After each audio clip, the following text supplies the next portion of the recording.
ഉണ്ടെങ്കിൽ ഇവന്മാര് ആ ആ വക തരുന്നത് വേണ്ടെന്ന് വെക്കണം. ഞങ്ങൾ ഇവരെ പ്രാകാനാ പോകുന്നത്.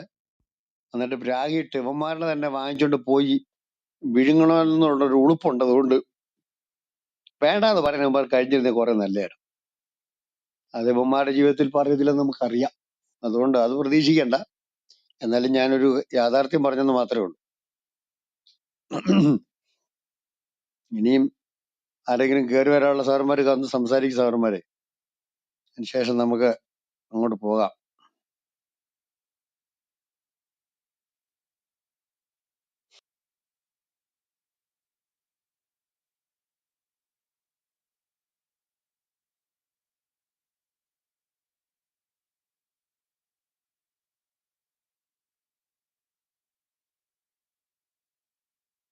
ആരാണ് മുകളിലേക്ക് വരുന്നത്?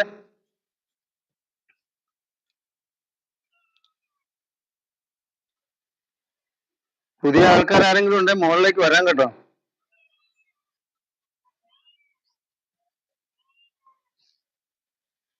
നിങ്ങളുടെ വിലയേറിയ അഭിപ്രായങ്ങളാണ് ഈ റൂമിന്റെ മുന്നോട്ട് കൊണ്ടുപോകുന്ന ഓരോ വ്യക്തിയുടെയും സന്തോഷം.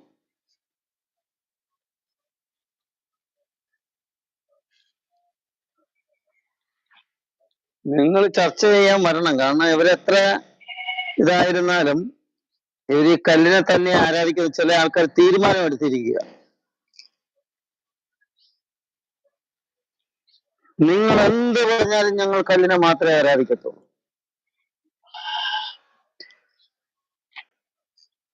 നമ്മുടെ ക്രോക്ക് ആരാണെന്ന് മനസ്സിലായല്ലോ. പുതിയ ഐഡിയ അത് പുതിയ ഐഡിയ. എന്തായാലും ഇംഗ്ലീഷ് ആണോ മലയാളമാണോ തമിഴാണോ? ഷിജോ എന്ന് പറഞ്ഞ ബ്രദർ കഴിഞ്ഞ ദിവസം നമ്മുടെ റൂമിൽ മേളിൽ സ്പീക്കർ പാനൽ വന്നായിരുന്നു. എന്നിട്ട് പുള്ളിയൊന്നും മിണ്ടാതെ പോയി. സമയം ഉണ്ടെന്നുണ്ടെങ്കിൽ മേപ്പോട്ട് കയറി നിന്നാൽ നമുക്ക് ഇന്ന് സംസാരിക്കായിരുന്നു കേട്ടോ. നമ്മുടെ ചിരി ഒന്നും പറയുന്നില്ലല്ലോ. ചിരി ചിരി പോയല്ലോ ചിരിയൻ അച്ഛാ. മോൻ ചിരിയും പോയി. പോയോ? Okay okay okay. അപ്പൊ ഇനി അടുത്തതിന് വരും. ഇപ്പൊ താഴെ ഇരിക്കുന്നവർക്ക് മുകളിലേക്ക് വരാൻ കേട്ടോ. അതായത് ഇന്ന് രാവിലെ ക്ലാസ് എടുത്തപ്പോ എനിക്കുള്ള മനസ്സിൽ കൂടി കടന്നു പോയത്, അയ്യോ ഈ കല്ല് തന്നെയല്ലേ യഥാർത്ഥം, കാവയിൽ ഇരിക്കുന്ന കല്ല്. അപ്പൊ അതിനെ ഒന്ന് വ്യക്തമായിട്ട് നമ്മളൊന്ന് പഠിച്ചാൽ അത് തന്നെയല്ലേ അള്ളാഹു. ഇവരപ്പൊ മുഹമ്മദിനെ പിൻപറ്റുകയാണോ ഈ ഉമ്മറിനെ പിൻപറ്റുകയാണോ എന്നുള്ള ഒരു ഇതിലാണ്. കാരണം അവിടെ 360 ദേവീദേവന്മാരുണ്ടായിരുന്ന കല്ലുകളില് 359 മാറ്റിയാണ് ഇത് ചെയ്തിരിക്കുന്നത്. എന്തായാലും പഠിക്കാമല്ലോ, ഒന്നുകൂടി ഒന്ന് വിശദമായിട്ട് പഠിക്കാം. ഓക്കെ, ആരാണ് മുകളിലേക്ക് വരുന്നത്? കൈ ഉയർത്തണേ.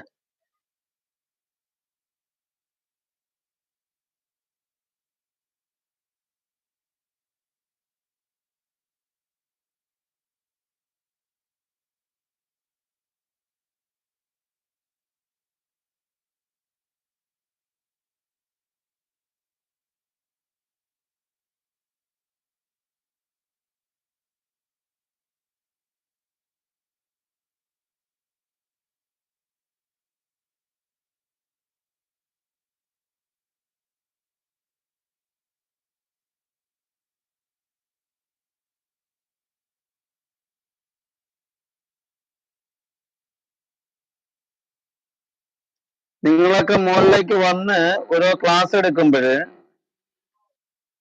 എന്നെ പോലെ ആയിരിക്കുന്ന അനേകം പേര് പഠിച്ചുകൊണ്ടിരിക്കും. ഇപ്പൊ തന്നെ നമ്മുടെ ദാർഗൻ വന്ന് പറഞ്ഞത് കേൾക്കണം. അതായത് താഴെ ഇരിക്കുകയായിരുന്നു, താഴെ ഇരുന്ന് അല്ലെങ്കിൽ യൂട്യൂബിനകത്ത് കേട്ട് അതിനുശേഷം ഇതിനേക്ക് വന്ന് ഇപ്പോൾ എന്ത് ചെയ്തിരിക്കുന്നു, ഇത് ഓരോന്നും പഠിച്ചുകൊണ്ടിരിക്കുന്നു. അപ്പൊ നിങ്ങളുടെ ക്ലാസ്സുകളാണ്.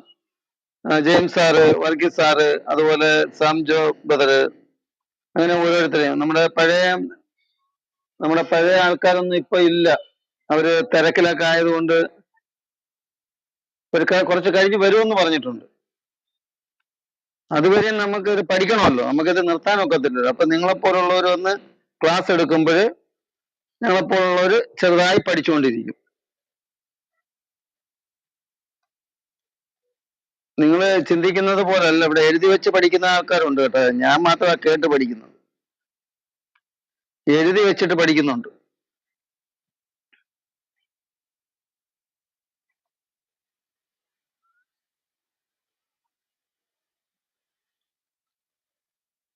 സംസാരിച്ചോളൂ സഹോദര.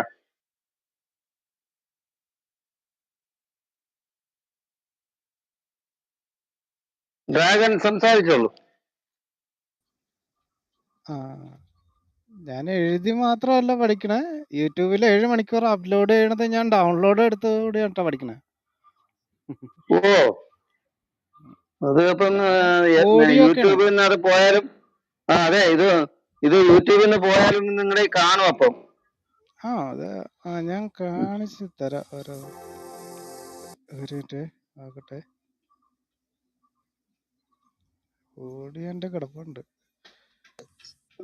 വയസ്സായ വല്യമ്മച്ചിയെ കല്യാണം കഴിച്ചു.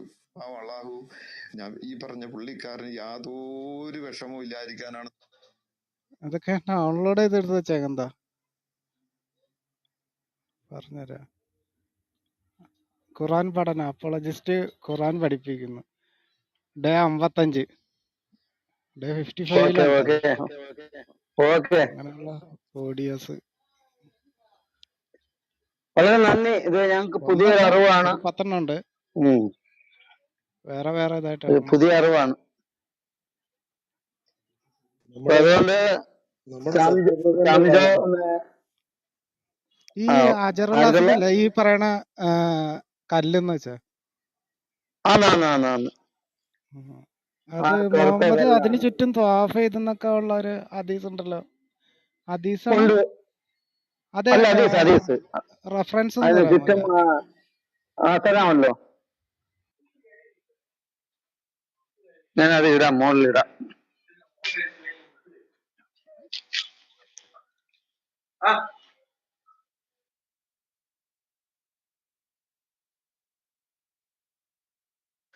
നിങ്ങൾ സംസാരിക്കൂ.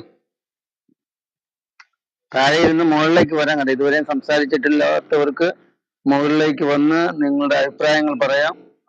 ഈ പാട്ടൊന്നും വെക്കാതെ ഞാനിങ്ങനെ ഒരാൾ വന്നാലും ഒരാളുടെ അഭിപ്രായം കേൾക്കാൻ ആഗ്രഹപ്പെടുന്നത് എന്താന്ന് വെച്ചാൽ ഈ റൂം ഇട്ടത് കൊണ്ട് ആർക്കെങ്കിലും പ്രയോജനപ്പെട്ടോ എന്നൊക്കെ അറിയാൻ വേണ്ടിയിട്ടാണ്. അതിലെ ഒരു 10 മിനിറ്റ് 2 പാട്ടിടാം, 2 3 പാട്ടിടാം. അങ്ങനെ ഇടാത്തത്. എന്റെ റൂം തുടങ്ങിയ സമയം മുതൽ ഇന്നുവരെ ഈ പാട്ടിടാൻ ഞാൻ നിന്നിട്ടില്ല. ഇപ്പൊ വരുന്ന ഓരോ സഹോദരങ്ങളുടെ അല്ലെ കൂട്ടുകാരുടെ അഭിപ്രായങ്ങൾ കേട്ട് അതിനെക്കുറിച്ച് ഒരു വിലയിരുത്തുക. ചിലർക്ക് വിമർശിക്കാൻ കാണും, ചിലരൊക്കെ വന്ന് പറയും നിങ്ങൾ എന്തിനാണ് ഈ റൂം ഇടുന്നത്. അപ്പൊ നമുക്ക് റൂം ഇടുന്നെന്ന് പറഞ്ഞാൽ പഠിക്കാൻ വേണ്ടിയിട്ട്, അല്ലാതെ കുറ്റപ്പെടുത്താനല്ല. കുറ്റപ്പെടുത്തൽ വരുന്ന എപ്പോഴാണ്? ഇവിടെ വന്ന് മുഹമ്മദ് പറയുന്നത് പോലുള്ള അനാവശ്യങ്ങൾ വിളിച്ച് പറയുമ്പോഴാണ് എന്ത് ചെയ്യുന്നത് ആൾക്കാര്.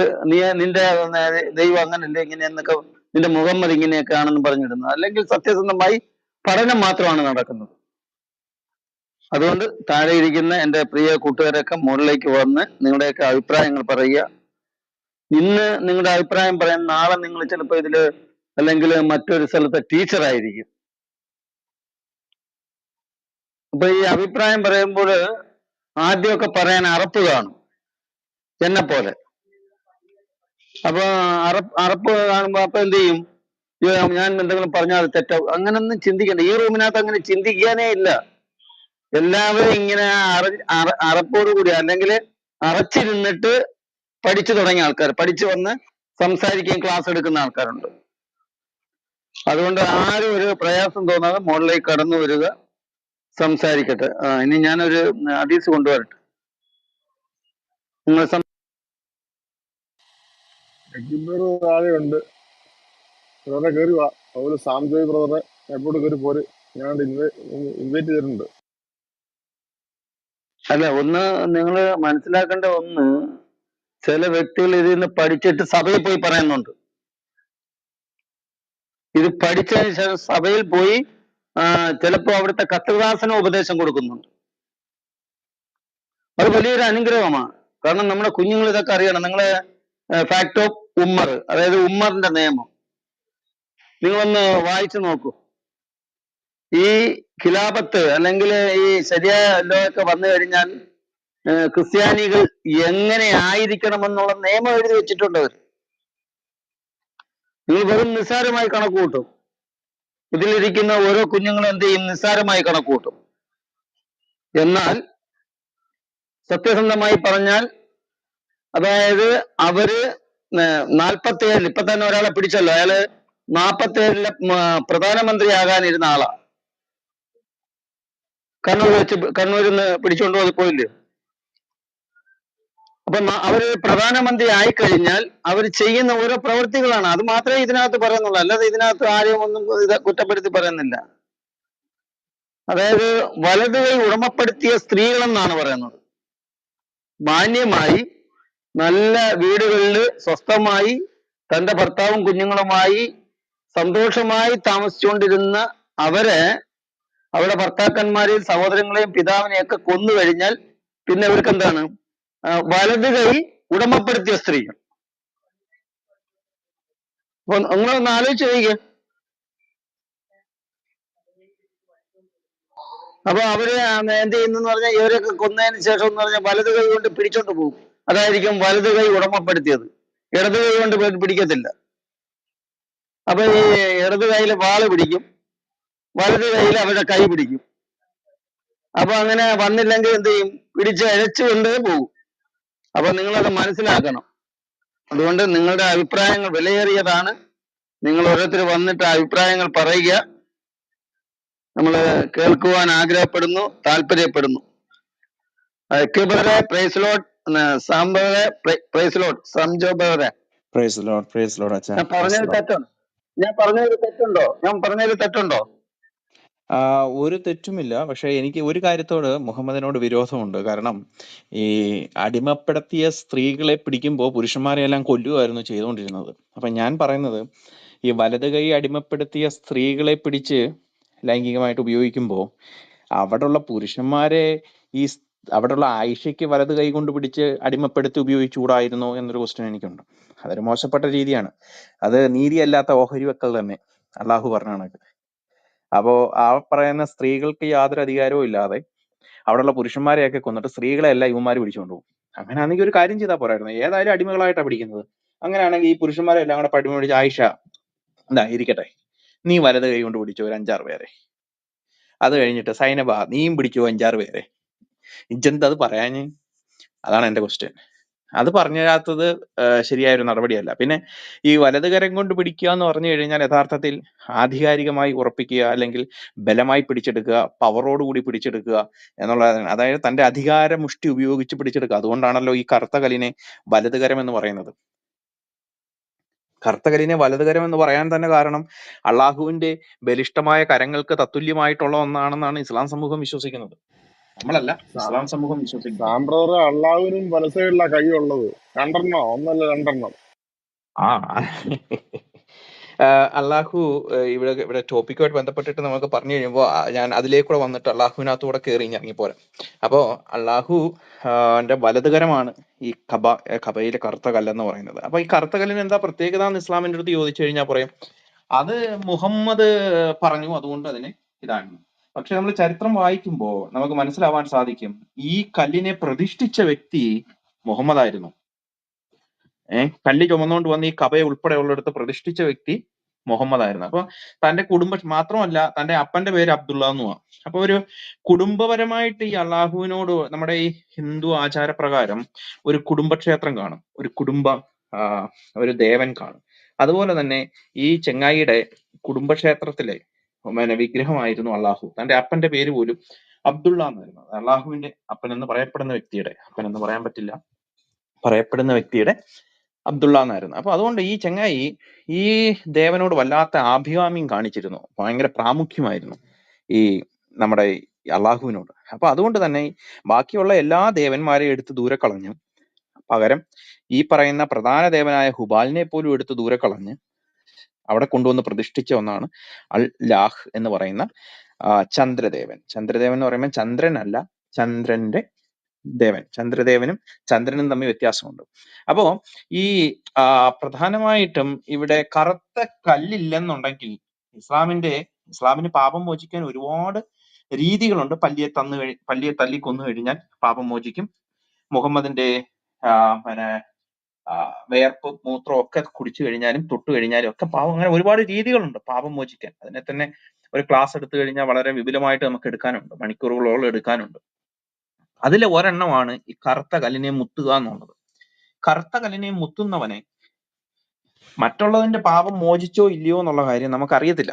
കാരണം it may very hard to decide. പക്ഷേ ഇതിനൊരു ഗ്യാരണ്ടി ഉണ്ട് കറുത്ത കല്ലിനെ മുത്തിയാൽ. അതുകൊണ്ടാണ് ഇവന്മാർ ഫ്ലൈറ്റ് പിടിച്ച് അവിടെ പോകുന്നത്. കാരണം ഇതിന് അവസാന നാളിൽ ഇതിന് കണ്ണും നാവും പിടിക്കും, നാവും ഉണ്ടാവും. എന്നിട്ട് ഇത് ടെസ്റ്റിഫൈ ചെയ്യും. ഇത് ടെസ്റ്റിഫൈ ചെയ്തതിന് ശേഷം പറയും, അതെ അതാണ്ട് ഇവൻ വന്നിട്ട് എന്നെ മുത്തി, ജബ്ബാർ വന്ന് എന്നെ മുത്തി, സത്താർ വന്ന് എന്നെ മുത്തി എന്ന് പറയും. അങ്ങനെ സത്താറുമാരെയും ജബ്ബാറുമാരെയും ഒക്കെ അടയാളപ്പെടുത്താൻ ഈ അള്ളാഹുവിന് അറിയത്തില്ല കേട്ടോ. അത് നമ്മൾ മനസ്സിലാക്കണം. അള്ളാഹു സർവ്വസൃഷ്ടാവാണെന്ന് പറയുമ്പോഴും അള്ളാഹുവിന് അറിയത്തില്ല ഈ പറയുന്ന ഏതവന്മാരുടെയൊക്കെ പാവം ഞാൻ മോചിച്ചു കൊടുത്തേന്ന്. അപ്പൊ യഥാർത്ഥത്തില് അള്ളാഹുവിന്റെ ഒരു ഓർമ്മശക്തിയോ അല്ലെങ്കിൽ ഒരു കണക്കപ്പിള്ളയോ ആണ് ഈ പറയുന്ന കറുത്ത കല്ല്. അപ്പൊ ഈ കറുത്ത കല്ലിന് ജീവനുണ്ട് എന്നുള്ള കാര്യത്തിൽ നമുക്ക് നിസ്സംശയം പറയാൻ സാധിക്കും. കറുത്ത കല്ലുകളല്ല, ഇപ്പൊ അത് അടിച്ച് അതിന്റെ തലമണ്ട പൊട്ടിച്ച് 40 പീസാക്കി 8 പീസാക്കി മാറ്റിയിട്ടുണ്ട്. അപ്പോ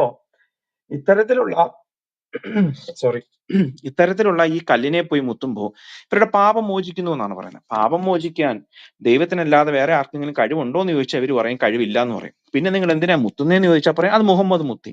അപ്പൊ മുഹമ്മദ് മുത്തിയപ്പോൾ അത് ദൈവത്തിന്റെ തത്തുല്യമായില്ലേ എന്ന് ചോദിച്ചു കഴിഞ്ഞാൽ അങ്ങനല്ല, അബൂബക്കർ പറഞ്ഞു അതൊരു കല്ലാണെന്ന് പറഞ്ഞു. അപ്പൊ നിങ്ങൾ അബൂബക്കറിനെ പിന്താങ്ങൂ, മുഹമ്മദിനെ പിന്താങ്ങൂ, അത് അള്ളാഹുയെ പിന്താങ്ങൂ എന്നുള്ളൊരു ക്വസ്റ്റ്യൻ അവിടെ നിൽപ്പുണ്ട്. 2, ഈ സൃഷ്ടാവായ അള്ളാഹുവിന് കുറേ പരിമിതികൾ ഉണ്ടായിരുന്നു. അതിലൊരു പരിമിതിയാണ് പുള്ളിക്കാരന്റെ സൃഷ്ടികളിൽ പുള്ളിയെ സൃഷ്ടിച്ചപ്പോൾ ഒരു വിരൂപമായിട്ടാണ്, എന്ത് പറയുന്ന ഒരു ഹാഫ് സൃഷ്ടി മാത്രമേ ഇവിടെ വന്നുള്ളൂ. അതുകൊണ്ടാണ് പുള്ളിക്കാരന്റെ വലതുകരം 2 കരങ്ങൾ വലത് സൈഡിലും ഈ ഷിൻ മാത്രം, അതായത് ഈ കാൽപാദം മാത്രം ഉണ്ടായിരിക്കുന്ന ഒരു വിരൂപ രൂപിയായിട്ട് മാറിയതിന്റെ പ്രധാന കാരണം എന്ന് പറഞ്ഞാൽ. അപ്പൊ സൃഷ്ടാക്കളിൽ ഉത്തമനാണ് അള്ളാഹു എന്നുള്ള കാര്യം നമുക്കറിയാം. 6-100 എടുത്ത് പരിശോധിച്ചു കഴിഞ്ഞാൽ ഖുറൈശികളുടെ അഭിപ്രായ പ്രകാരം 6-100 അനുസരിച്ച് അള്ളാഹുവും സാത്താനും സഹോദരന്മാരാണ്. ആ സഹോദരന്മാരിൽ നല്ലതൊക്കെ അള്ളാഹു ക്രിയേറ്റ് ചെയ്തു, ചീത്തയായിട്ടുള്ള തേളെ, പാമ്പ്, പല്ലി എന്നിവയൊക്കെ പറയുന്ന ടീം അംഗങ്ങളെ നമ്മുടെ സാത്താനും ക്രിയേറ്റ് ചെയ്തു. പക്ഷെ ഇവരൊക്കെ ബ്രദേഴ്സ് ആണ് എന്ന് 6-100 അബ്ബാസ് വളരെ കൃത്യമായി തഫ്സീറുകളിൽ പറയുന്നുണ്ട്. അപ്പോ സൃഷ്ടാക്കളിൽ ഒരുവനാണ് അള്ളാഹു എന്ന് അന്നത്തെ കാലത്തെ ആളുകൾ വിശ്വസിച്ചിരുന്നു. ഇല്ലെങ്കിൽ ഇസ്ലാം സമൂഹം പറയേണ്ടത് ആ ഖുറൈശികൾ വിശ്വസിച്ചിരുന്ന അള്ളാഹുവിനെ അല്ല ഞങ്ങൾ വിശ്വസിക്കുന്നത് എന്ന് അവർ പറയേണ്ടതായിട്ടുണ്ട്. അങ്ങനെ പറഞ്ഞു കഴിഞ്ഞാൽ നമുക്ക് അടുത്ത ഡയലോഗിലേക്ക് പോകാം. അലി ബ്രദർ വന്നിട്ടുണ്ട്. അപ്പൊ അതുകൊണ്ട് അദ്ദേഹം നല്ലൊരു ക്ലാസ് എടുക്കും. ഞാൻ ഇച്ചിരി തിരക്കിലുമാണ്. So please continue. Thank U.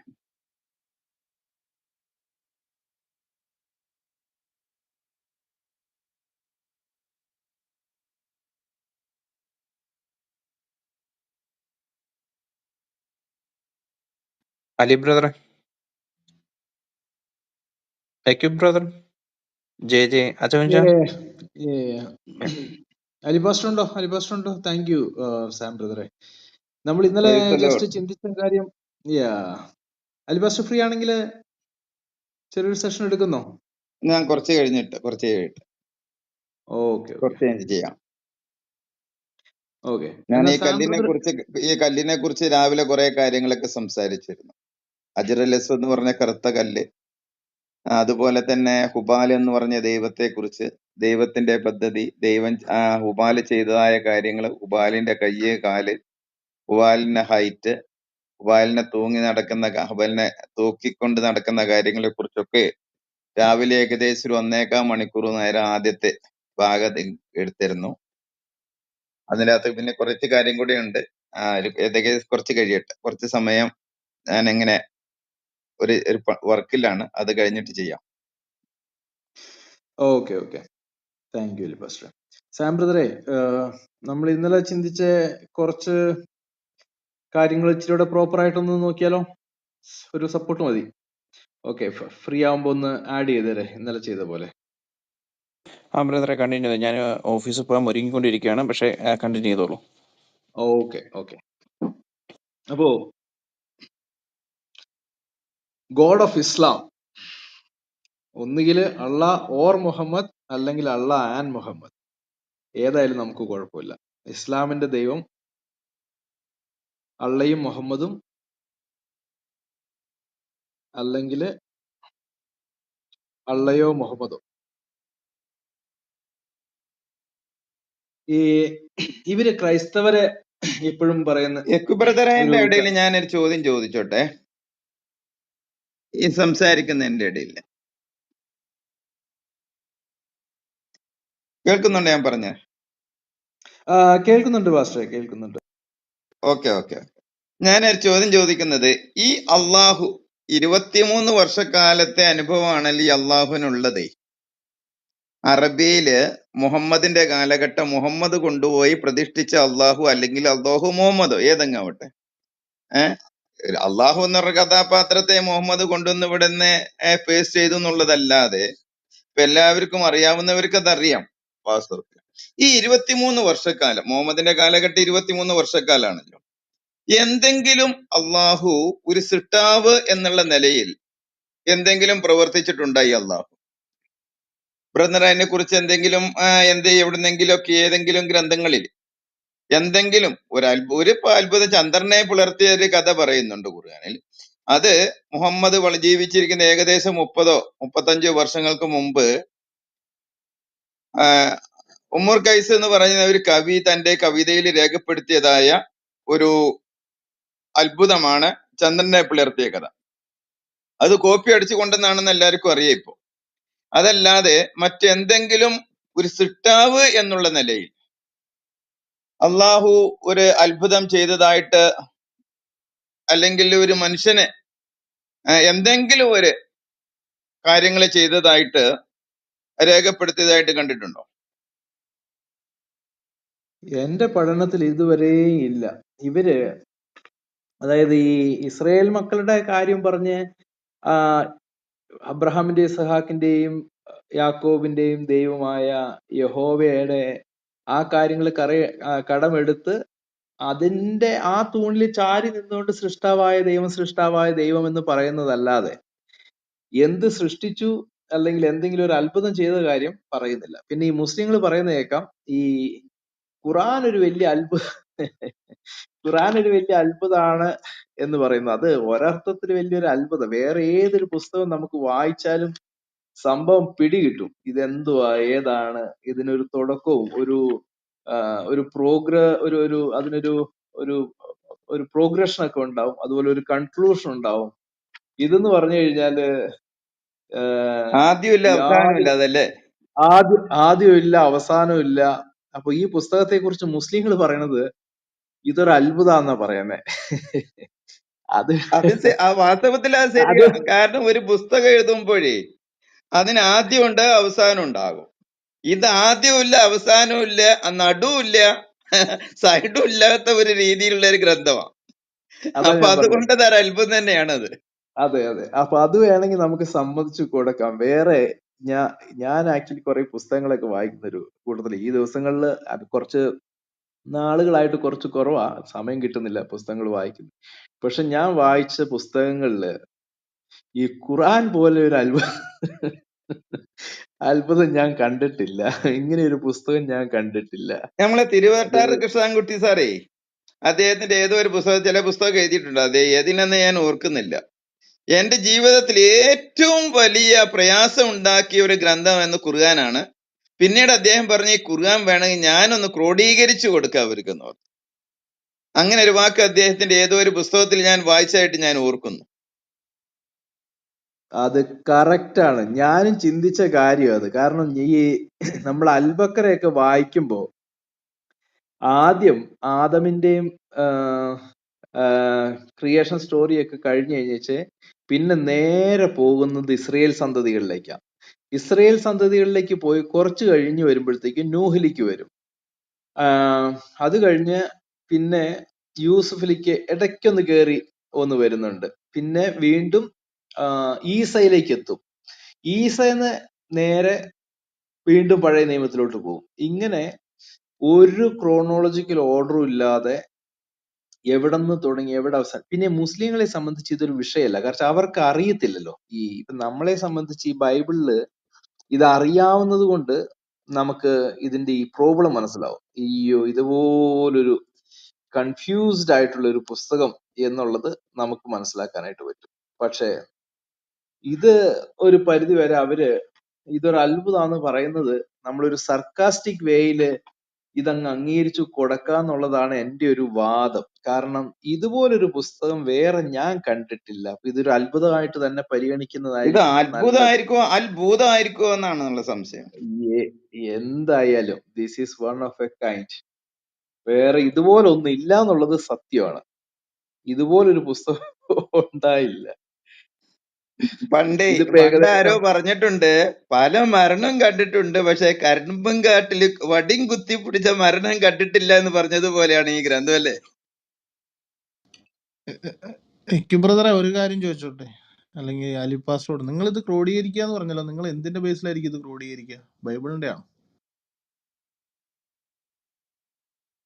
രണ്ട് വിധത്തിൽ നമുക്ക് ചെയ്യാം. ഒന്ന് നമുക്ക് കുറച്ച് ബൈബിളിന്റെ വിധത്തിൽ ക്രോഡീകരിക്കുക എന്ന് പറഞ്ഞു കഴിഞ്ഞാൽ, ഒന്നാമത് ഇവര് ബ്രാക്കറ്റ് ഇട്ടാണ് ഇതൊന്ന് ശരിയാക്കി എടുത്ത് അടിച്ചു നിവർത്തി ഒരു പരുവത്തിലാക്കി ഒന്ന് വെച്ചേക്കണം.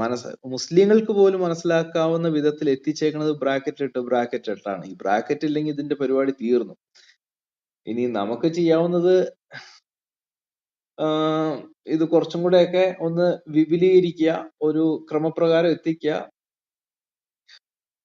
എന്നൊക്കെയുള്ളതേ ഉള്ളൂ. അല്ല, ആ ക്രമം എന്തിന്റെ ബേസിലായിരിക്കും എന്നാണ് ചോദിച്ചത്. അതായത് ഇവര് ബൈബിൾ അത് മനസ്സിലായി, ഈ സംഭവം മനസ്സിലായി. അതിനിപ്പോ ഒരു യെസ് ഓർ നോ പറയണോന്നുള്ളതാണ് എന്റെ സംശയം. അതുകൊണ്ട് ഞാൻ മെല്ലെ ചോദ്യത്തിൽ നിന്ന് ഒഴിയാൻ നോക്കിയതാ. പിന്നെ വേണമെങ്കിൽ അല്ല, പറയാം. വേറൊരു കാര്യം, ബൈബിളിൽ ഇത് വാസ്തവത്തില് ക്രോഡീകരിച്ചാലും ശരിയാകത്തില്ല വാസ്തവത്തിലെ ഗ്രന്ഥം. അതിന് തലയില്ല വാലില്ലാതെ എങ്ങനെയാ ക്രോഡീകരിക്കുക? എന്തൊക്കെയാണ് ഇതിനകത്ത് ഉള്ളത് എന്ന് പോലും ഈ അറബികളെ സംബന്ധിച്ചിടത്തോളം ഇത് സുബോധമില്ലാതെ അവിടുന്ന് ഇവിടുന്നൊക്കെ ഇട്ടേ. അതുകൊണ്ടാണ് വാസ്തവത്തില് ഈ ക്രിസ്തീയ പുരോഹിതനായ ഖദീജയുടെ കസിൻ മരിച്ചതോടുകൂടെ മുഹമ്മദ് ആത്മഹത്യ ചെയ്യാൻ പോകാനുള്ള കാരണത അദ്ദേഹം കുറച്ച് കാര്യങ്ങളൊക്കെ ഇടയ്ക്കിടയ്ക്ക് ഇങ്ങനെ പറഞ്ഞു കൊടുത്തിരുന്നു. പക്ഷെ അതും നഷ്ടപ്പെട്ടതോടുകൂടെയാണ് മുഹമ്മദ് പല പ്രാവശ്യം എന്ത് ചെയ്ത് മലയിൽ കയറി ആത്മഹത്യ ചെയ്യുക. ഒരു പ്രാവശ്യമല്ല, പല പ്രാവശ്യം കയറി ആത്മഹത്യ ചെയ്യാൻ ശ്രമിച്ചു എന്നാ പറയുന്നത്. അപ്പോ ഇത് നമ്മൾ നോക്കുകയാണെങ്കിൽ 1-ാം സ്ഥാനത്തേക്ക് വരേണ്ടത് 96-ാം സൂറയാണ്. പക്ഷെ അത് എവിടെ കിടക്കുന്നത്? 1-ാം സ്ഥാനത്ത് വരേണ്ട സൂറ കിടക്കുന്നത് 96-ലാണ്. അപ്പൊ ഓരോന്നും നമ്മൾ നോക്കുകയാണെങ്കിൽ ഇപ്പൊ എക്യു ബ്രദർ പറഞ്ഞതുപോലെ ഇവിടെ എന്താണ് നമ്മൾ കാണുന്നത്? ഈസാ നബിയുടെ കാര്യം പറഞ്ഞുകൊണ്ട് 1-2 വാക്യം ഇങ്ങനെ പറഞ്ഞുകൊണ്ട് വരുമ്പോൾ ഒരൊറ്റ ചാട്ടാണ് എങ്ങോട്ട്? നൂഹ് നബിയിലേക്ക്. എന്നാൽ അവിടെ പൂർത്തീകരിക്കുവോ? അതില്ല. അവിടെ ഒരു 3-4 കാര്യം ഇങ്ങനെ പറഞ്ഞുകൊണ്ട് വരുമ്പോഴേക്കിനെ കേറും എവിടെ? വേറെ ഏതെങ്കിലും നബിയിലേക്ക്. അതിങ്ങനെ പറഞ്ഞു തുടങ്ങുകയായിരിക്കും. അപ്പ ചാട്ട ഈ കുരങ്ങ് ചാടുന്നത് പോലെ ഒരൊറ്റ ചാട്ടമാണ് വേറെ ഏതെങ്കിലും അധ്യായത്തിലേക്ക്. ഇത് വാസ്തവത്തിൽ എന്താണ് അതിന്റെ അവസ്ഥ? ഒന്ന്, ലോകത്തിൽ ഇതുപോലെ നമുക്ക് പ്രയാസമുള്ള, വായിക്കാൻ പ്രയാസമുള്ള ഒരു പല വ്യക്തികളും പണ്ഡിതന്മാരും പറഞ്ഞിട്ടുണ്ട്. അത് ഞാൻ എവിടേക്കോ വായിച്ചിട്ടുണ്ട്. പല പണ്ഡിതൻ, ഇപ്പൊ ആ പേര് കിട്ടുന്നില്ല.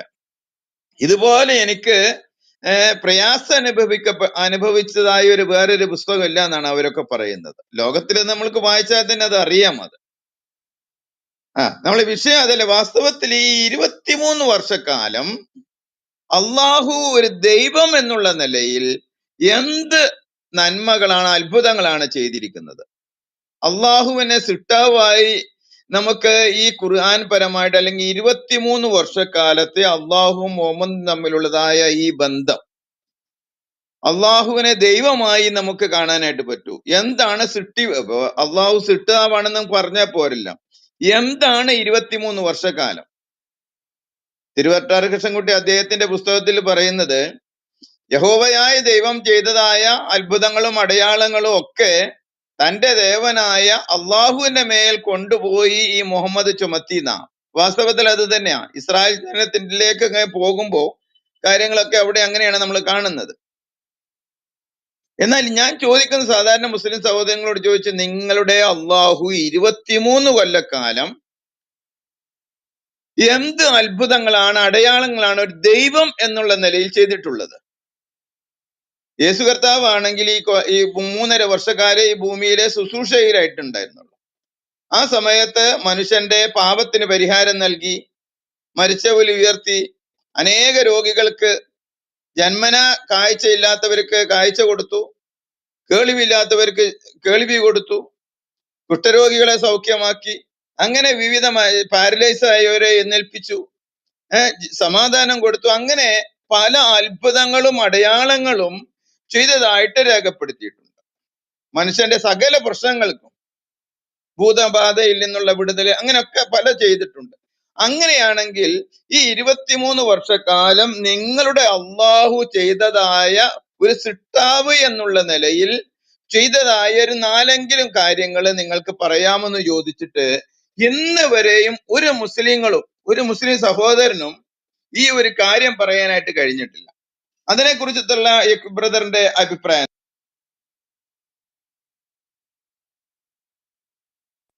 നമ്മളിപ്പോ ഈ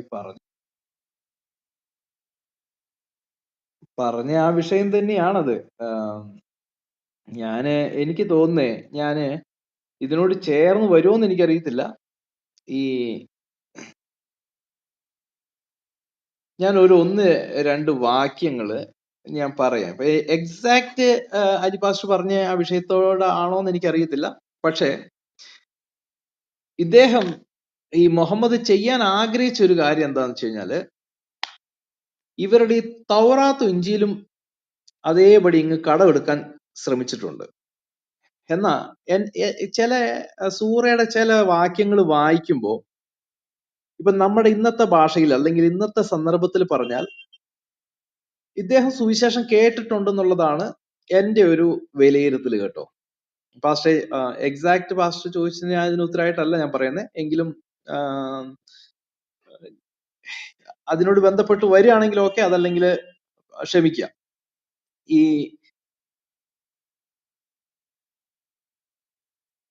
അബ്രഹാമിന്റെയും ഇസഹാക്കിന്റെയും യാക്കോബിന്റെയും അല്ലെങ്കിൽ സകലത്തെയും സൃഷ്ടിച്ച ഇപ്പൊ ഇവരുടെ പുസ്തകത്തിൽ പറയുന്നത് പോലെ അത്ഭുതങ്ങളും അടയാളങ്ങളും ഈസയ്ക്ക് ചെയ്യാൻ കഴിവ് കൊടുത്തു എന്ന് പറയുന്ന ആ അള്ളാഹുവിന്റെ ആ പേരൊക്കെ ചാർത്തിക്കൊണ്ട് ഈ യഹൂദന്മാരുടെയും ക്രൈസ്തവരുടെയും പുസ്തകം ഇങ്ങ് എടുക്കാൻ ശ്രമിച്ചിട്ടുണ്ട്. പക്ഷേ ഇദ്ദേഹത്തിന് യഹൂദനാവാനോ ക്രൈസ്തവനാകാനോ താല്പര്യമില്ലായിരുന്നു. അവരുടെ പുസ്തകം വേണം, പക്ഷെ അവരിൽ ഒരാളാകാൻ താല്പര്യമില്ല. ഈ ഞാൻ പറഞ്ഞില്ലേ 2 വാക്യങ്ങൾ വായിക്കാൻ തുടങ്ങി. ഈ 2 വാക്യങ്ങൾ ഒന്ന് ശ്രദ്ധിക്കണേ. അല്ല, അതിന്റെ മുമ്പ് ഞാനൊരു കാര്യം ചോദിച്ചോട്ടെ? ഓക്കെ. അതിന്റെ പ്രധാന കാരണം ഞാൻ മനസ്സിലാക്കിയത്, കാരണം ഒന്നാമത്തെ ഒരു കാരണം, യഹൂദനാകാൻ മുഹമ്മദിന് പറ്റത്തില്ല. കാരണം യഹൂദന്മാരെ അവർ അംഗീകരിക്കത്തില്ലല്ലോ. ഒരു മതാനുസാരിയായിട്ട് അവർ അംഗീകരിക്കത്തുള്ളൂ മുഹമ്മദിനെ. അപ്പൊ അങ്ങനെ ഒരു യഹൂദനായിരിക്കാൻ പറ്റത്തില്ല. രണ്ടാമതായിട്ട്, ക്രിസ്തു വിശ്വാസിയായാൽ പൗലോസിന്റെ ലേഖനം ഏറ്റവും കൂടുതൽ ദേഷ്യം മുസ്ലിങ്ങൾക്ക് പൗലോസിനെയാണല്ലോ. അങ്ങനെ പൗലോസിന്റെ ലേഖനങ്ങളൊക്കെ വായിച്ച് ഒരു ക്രിസ്ത്യാനിയായി തീരുക എന്നുള്ളത് മുഹമ്മദിനെ സംബന്ധിച്ചിടത്തോളം ഒരു വല്ലാത്ത അവസ്ഥയായിരിക്കാം. അതുകൊണ്ടായിരിക്കാം ഒരു ക്രിസ്ത്യാനിയോ ഒരു യഹൂദനോ ഒക്കെ ആകാതെ മുഹമ്മദ് ആകെ ഫോളോ ചെയ്തിട്ട് നമ്മൾ ഖുർആൻ വായിക്കുമ്പോൾ മോശയാണ്. മോശ ഇസ്രായേൽ ജനത്തെ രക്ഷിച്ചതുപോലെ അറബികളെ രക്ഷിക്കുക. അറബികളുടെ നേതാവായി മോശ ഇസ്രായേൽ ജനത്തിന്റെ നേതാവായിരുന്നത് പോലെ അറബികളുടെ ഒരു നേതാവായി ഇരിക്കുക എന്നുള്ളൊരു ചിന്താഗതിയും കൂടെ അദ്ദേഹത്തിന്റെ മനസ്സിൽ ഉണ്ടായിരുന്നു എന്നുള്ളത് ഖുർആൻ വായിക്കുമ്പോൾ നമുക്ക് മനസ്സിലാകും. അങ്ങനെയല്ലേ സംഭവം? വ്യക്തമാണ്, വ്യക്തമാണ്. ഇദ്ദേഹത്തിന് വളരെ സ്വാർത്ഥമായിട്ടുള്ളൊരു താല്പര്യം ഉണ്ടായിരുന്നു. ഈ യഹൂദ മതം അതേപോലെ സ്വീകരിക്കാനോ അല്ലെങ്കിൽ ക്രൈസ്തവ മതം അതേപോലെ സ്വീകരിച്ച് അങ്ങോട്ട് ചേരാതെ അവിടെ നിന്നുള്ള പുസ്തകം ഇങ്ങോട്ട് ഡൗൺലോഡ് ചെയ്ത് അല്ലെങ്കിൽ ഇങ്ങോട്ട് കൊണ്ടുവന്നേച്ച് ഇവിടെ ഞാനൊരാളാകാം, അത് അറബി ഭാഷയിൽ അള്ളാഹു എനിക്ക് തന്നതാണ്, ഞാൻ റസൂലാണ് എന്നൊക്കെ പറഞ്ഞ് ഒരാളാകാൻ ശ്രമിച്ച് ഒരു ഭാഗം വ്യക്തമായിട്ട് കാണാനായിട്ട് പറ്റും. ഇവിടെ ഈ അൽബക്കറ 2:120 അതാണ് ഞാൻ ആദ്യം പറഞ്ഞത്. 2 ആയത്തുകൾ വായിക്കാം. യഹൂദർക്കോ ക്രൈസ്തവർക്കോ ഒരിക്കലും നിന്നെ പറ്റി, ആരെ പറ്റി? മുഹമ്മദിനെ പറ്റി തൃപ്തി വരികയില്ല. അതെന്താ കാരണം? അവർക്കറിയാം ഇവൻ പിടികൊടുക്കുന്നില്ലെന്ന്. ഇവന് ഈ തൗറാത്തിലെയും ഇഞ്ചിയിലെയും കുറെ കഥകളൊക്കെ കേട്ട് അത് ഇങ്ങോട്ട് ഡൗൺലോഡ് ചെയ്ത് ഈ ഖുറേശികളുടെ അടുത്ത് പോയിട്ട് പറഞ്ഞിട്ടുണ്ട്. ഈ 360 വിഗ്രഹങ്ങളെ ആരാധിച്ചുകൊണ്ടിരുന്ന ഈ ഖുറേശികളെ അതിൽ നിന്നൊക്കെ മാറ്റി ഏകദൈവ വിശ്വാസികളാക്കി മാറ്റണമെന്നുള്ള താല്പര്യം ഈ മുഹമ്മദിനുണ്ട്. അതിന് ഈ ഉപയോഗപ്പെടുത്തിയത് തൗറാത്തും ഇഞ്ചിയിലും അല്ലെങ്കിൽ യഹൂദരുടെയും ക്രൈസ്തവരുടെയും സന്ദേശത്തെ അത് അങ്ങോട്ട് കോപ്പി അടിക്കാൻ ശ്രമിച്ചു. പക്ഷെ ബുദ്ധിയുള്ള യഹൂദരും ക്രൈസ്തവരും അങ്ങനെ ചെയ്യുന്നത് ഒരു തൃപ്തികരമായ കാര്യമല്ല എന്ന് വ്യക്തമായിട്ട് മുഹമ്മദിന് പറഞ്ഞു കൊടുത്തിട്ടുണ്ട്. മോനെ, നീ ഇവിടെ നിന്ന് പുസ്തകം മാത്രം പൊക്കി എടുത്തോണ്ട് പോയിട്ട് ഒരു കാര്യമില്ല, നിനക്ക് ജീവിതത്തിൽ ഒരു മാനസാന്തരം വേണം എന്ന് പറഞ്ഞിട്ടുണ്ട്. നീ മാനസാന്തരപ്പെടാത്തോടത്തോളം മുഹമ്മദെ നിന്നെ കുറിച്ച് ഒരു തൃപ്തിയും ഉണ്ടാകില്ല. ഓക്കെ, ഈ 120 യഹൂദർക്കോ ക്രൈസ്തവർക്കോ ഒരിക്കലും നിന്നെ പറ്റി തൃപ്തി വരികയില്ല. എന്തുകൊണ്ടാ തൃപ്തി വരാത്തത്? കുറച്ച് കഥകളൊക്കെ കേട്ട് ആ കഥകൾ ഖുറേശികളുടെ അടുത്ത് പോയി പറഞ്ഞു എന്നുള്ളത് കൊണ്ട് തൃപ്തി വരുവോ? തൃപ്തി വരില്ല. മുഹമ്മദെ നിന്റെ ജീവിതം നീ ഒന്ന് മാറ്റണം. നമ്മുടെ ഭാഷയിൽ അങ്ങ് പറയുന്നതേ ഉള്ളൂ കേട്ടോ. ഇനി അതിനെന്താ കാരണം പറയണെന്നറിയോ? നീ അവരുടെ മാർഗം പിൻപറ്റുന്നത് വരെ. നീ അവര് ചെയ്യുന്നത് പോലെ, അവര് പിൻപറ്റുന്നത് പോലെ പിൻപറ്റണം, അവര് ചെയ്യുന്നത് പോലെ ചെയ്യണം. എങ്കിൽ മാത്രമേ ഒരു യഥാർത്ഥ മാനസാന്തരം നിന്നിൽ ഉണ്ടാകുകയുള്ളൂ. എങ്കിൽ മാത്രമേ തൃപ്തികരമായ ഒരു ജീവിതം നിനക്ക് സാധിക്കുകയുള്ളൂ. അതല്ലെങ്കിൽ യഹൂദരുടെയും ക്രൈസ്തവരുടെയും പുസ്തകം കോപ്പി അടിച്ചു എന്നുള്ളത് കൊണ്ട് തൃപ്തികരമായ ഒരു ജീവിതം നിന്റെ ആകത്തില്ല. നീ ഒരു ക്രിസ്ത്യാനിയാകണം അല്ലെങ്കിൽ ഒരു യഹൂദനാകണം, നീ അവരുടെ മാർഗം പിൻപറ്റുന്നത് വരെ. അത് കഴിഞ്ഞിട്ട് അപ്പൊ ഇത് ക്രൈസ്തവരും യഹൂദരും മുഹമ്മദിനെ കുറിച്ചുള്ള ആ ഒരു അഭിപ്രായമാണ് ഇവിടെ മുഹമ്മദിന്റെ വാക്കുകളിൽ കൂടെ തന്നെ പ്രകടമാകുന്നത്. പിന്നെ പുള്ളിക്കാരന്റെ തള്ളൽ വേറെ. അള്ളാഹുവിന്റെ മാർഗദർശനമാണ് യഥാർത്ഥ മാർഗദർശനം. നിനക്ക് അറിവ് വന്നു കിട്ടിയതിന് ശേഷം അവരുടെ തന്നിഷ്ടങ്ങളെ ഒന്നും നീ പിൻപറ്റിപ്പോയാൽ അള്ളാഹുവിൽ നിന്ന് നിന്നെ രക്ഷിക്കുവാനോ സഹായിക്കുവാനോ ആരും ഉണ്ടാവില്ല. ഇനി ഇതിന്റെ തന്നെ 2:135 കൂടെ വായിക്കാം. അവിടെയും ഒരു കാര്യം നമുക്ക് മനസ്സിലാവുന്നുണ്ട്. ഈ മുഹമ്മദ്, ഇതെന്റെ ഒരു ഊഹം പറയാണ് കേട്ടോ, എന്റെ ഒരു ഊഹം പറയാണ്. ഒരു പരിധി വരെ മുഹമ്മദിനോട് സുവിശേഷം പറഞ്ഞിട്ടുണ്ട്, എടാ മോനെ നല്ല കാലത്ത് നീയൊക്കെ രക്ഷിക്കപ്പെടണം, അല്ലെങ്കിൽ ക്രിസ്തുവിനെ സ്വീകരിക്കടാ എന്ന് പറഞ്ഞിട്ടുണ്ട്. പക്ഷെ പുള്ളിക്ക് പുള്ളിക്ക് നല്ലൊരു ജീവിതം നയിക്കാനായിട്ട് അല്ലെങ്കിൽ ജീവിതത്തിന് ഒരു മാറ്റം കൊണ്ടുവരാൻ ആഗ്രഹമില്ല. പക്ഷെ ഈ പുസ്തകം വേണം പുള്ളിക്ക്. തൗറാത്തും ഇഞ്ചിയിലും വേണം. നിങ്ങൾ അതിങ്ങ് തന്നാ മതി. അതിനകത്തെ കഥകളൊക്കെ പറ, ഞാൻ അപ്പുറത്ത് കൊണ്ടുപോയിട്ട് വലിയ ആളായിക്കോളാം, നിങ്ങൾ എന്നെ മാറ്റാനൊന്നും വരണ്ട. കേട്ടോ, 2:135 നിങ്ങൾ യഹൂദരോ ക്രൈസ്തവരോ ആയാലേ നേർവഴിയിലാകൂ എന്നാണ് അവർ പറയുന്നത്. ഏതാ? അപ്പോ നിങ്ങൾക്ക് യഹൂദരോ അല്ലെങ്കിൽ ക്രൈസ്തവരോ ആകണം, അല്ലാണ്ട് നിങ്ങളുടെ ഈ ഉടായ്പ പണി കൊണ്ടൊന്നും നടന്ന നേർവഴിയിലാവില്ല എന്ന് മുഹമ്മദിനോട് ബുദ്ധിയുള്ളവർ പറഞ്ഞു കൊടുത്തിട്ടുണ്ട്. ഈ പാവത്തിന് അത് മനസ്സിലാക്കി ജീവിക്കാൻ ഒരു മടി. കാരണം അപ്പൊ നമ്മുടെ ഖുറേശികളുടെ മുമ്പിൽ ആളാവാൻ പറ്റില്ലല്ലോ. അള്ളാന്നുള്ള ആ പേരിനെ ഉപയോഗിക്കാൻ പറ്റത്തില്ലല്ലോ.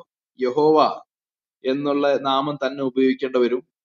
അബ്രഹാമിന്റെയും ഇസഹാക്കിന്റെയും യാക്കോബിന്റെയും ദൈവമായ യഹോവയെങ്കിലേക്ക് വരേണ്ട വരും, യേശുവിനെ പിൻപറ്റേണ്ട വരും, യേശു പറയുന്നതൊക്കെ ചെയ്യേണ്ട വരും. അതിന് പുള്ളിക്ക് പറ്റില്ല. നിങ്ങൾ യഹൂദരോ ക്രൈസ്തവരോ ആയാലേ നേർവഴിയിലാകൂ എന്നാണ് അവർ പറയുന്നത്. മുഹമ്മദ് അത് സമ്മതിക്കുവോ? മുഹമ്മദ് അത് സമ്മതിക്കില്ല. സമ്മതിച്ചാ പിന്നെ ഏതാ 33-37 പരിപാടിയൊന്നും പിന്നെ നമുക്ക് നടക്കില്ലല്ലോ. ക്രൈസ്തവതയിലേക്ക് വന്നു കഴിഞ്ഞാലൊക്കെ അവിടെ വ്യക്തമായിട്ട് എഴുതി വെച്ചേക്കില്ലേ, ഒരൊറ്റ ഭാര്യ.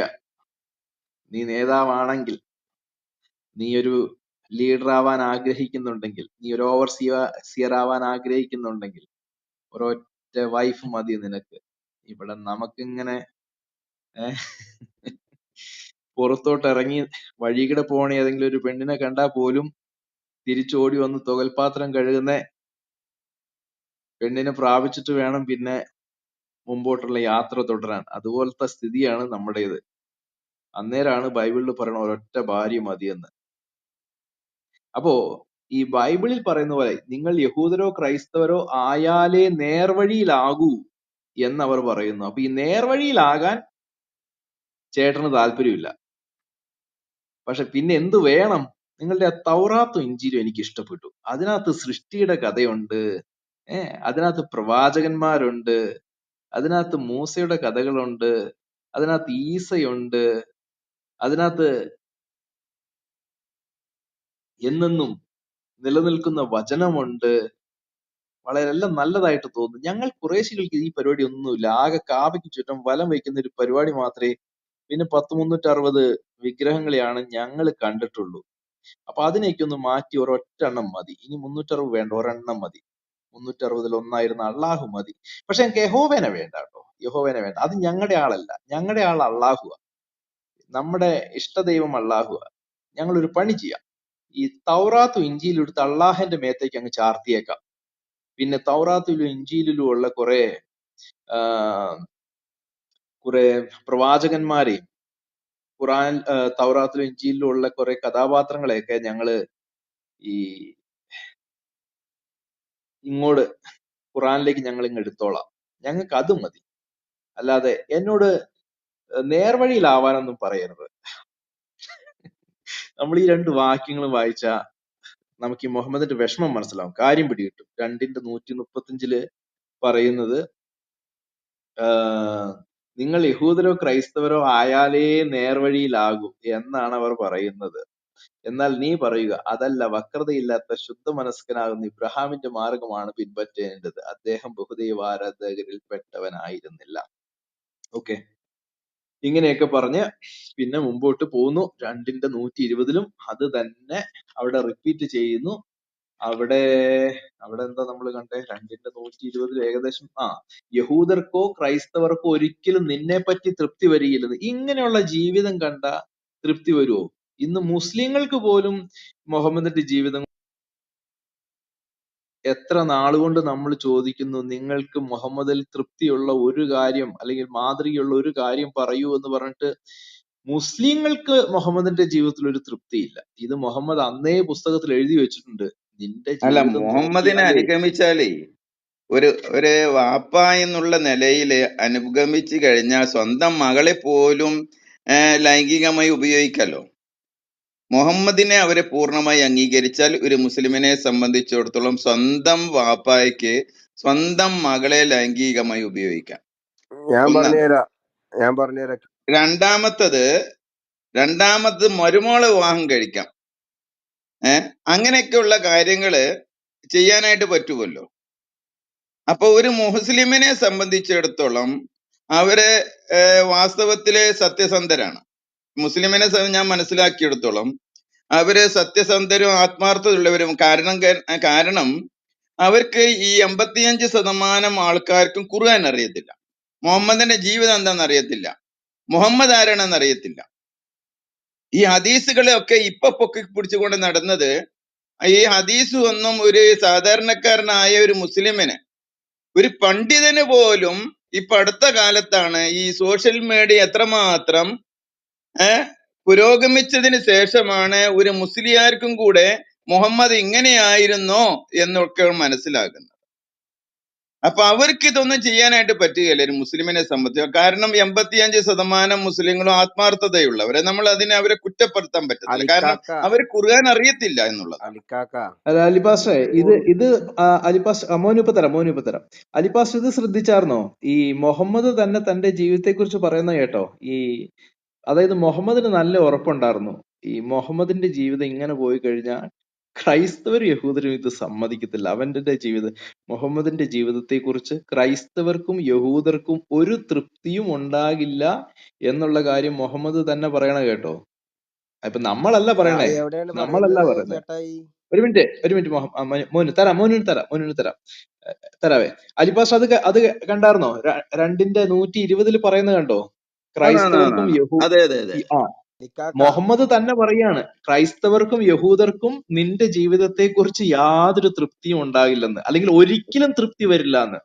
അത്ര ഉറപ്പുണ്ടായിരുന്നു മുഹമ്മദിന്. എന്റെ ജീവിതം കണ്ട അലിക്കാക്ക 200 കോടിയിലെത്തിയല്ലോ. അപ്പൊ ആ മുഹമ്മദ് നബി എന്ന് പറയുന്ന മഹാനെ പിന്തുടർന്നിട്ട് 200 കോടി ജനങ്ങളായില്ലേ? ആ ഒറ്റ മഹാനെ പിന്തുടർന്നിട്ട് ഇന്ന് വരെ ഏറ്റവും കൂടുതൽ പേര് മുസ്ലിം പേരുള്ളത് മുഹമ്മദ് എന്നാണ്. ഇത്ര വരെ ഇപ്പൊ ഗൂഗിളിൽ അടിച്ചു നോക്ക, most powerful man in the world അടിച്ചു നോക്ക്, മുഹമ്മദ് നബി ഏറ്റവും കാരുണ്യത്തിന്റെ പ്രവാചകൻ, ഗൂഗിളിൽ അടിച്ചു നോക്ക്, ഒക്കെ പേര് വരെ മുഹമ്മദ് നബി. നിങ്ങൾ ഇങ്ങനെ അപവാദങ്ങൾ മോനു, നമ്മുടെ ചിന്താഗതി ഇവിടെ സഹിയായ ഗ്രന്ഥങ്ങളിൽ, ഇസ്ലാമിക ഗ്രന്ഥങ്ങളിൽ മുഹമ്മദിനെ കുറിച്ച് പറഞ്ഞിരിക്കുന്ന കാര്യങ്ങളെ കുറിച്ചാണ് നമ്മളിവിടെ ചർച്ച ചെയ്യുന്നത്. അങ്ങനെ അല്ലാതെ നാട്ടുകാരും വീട്ടുകാരും പറഞ്ഞ കാര്യങ്ങളല്ല.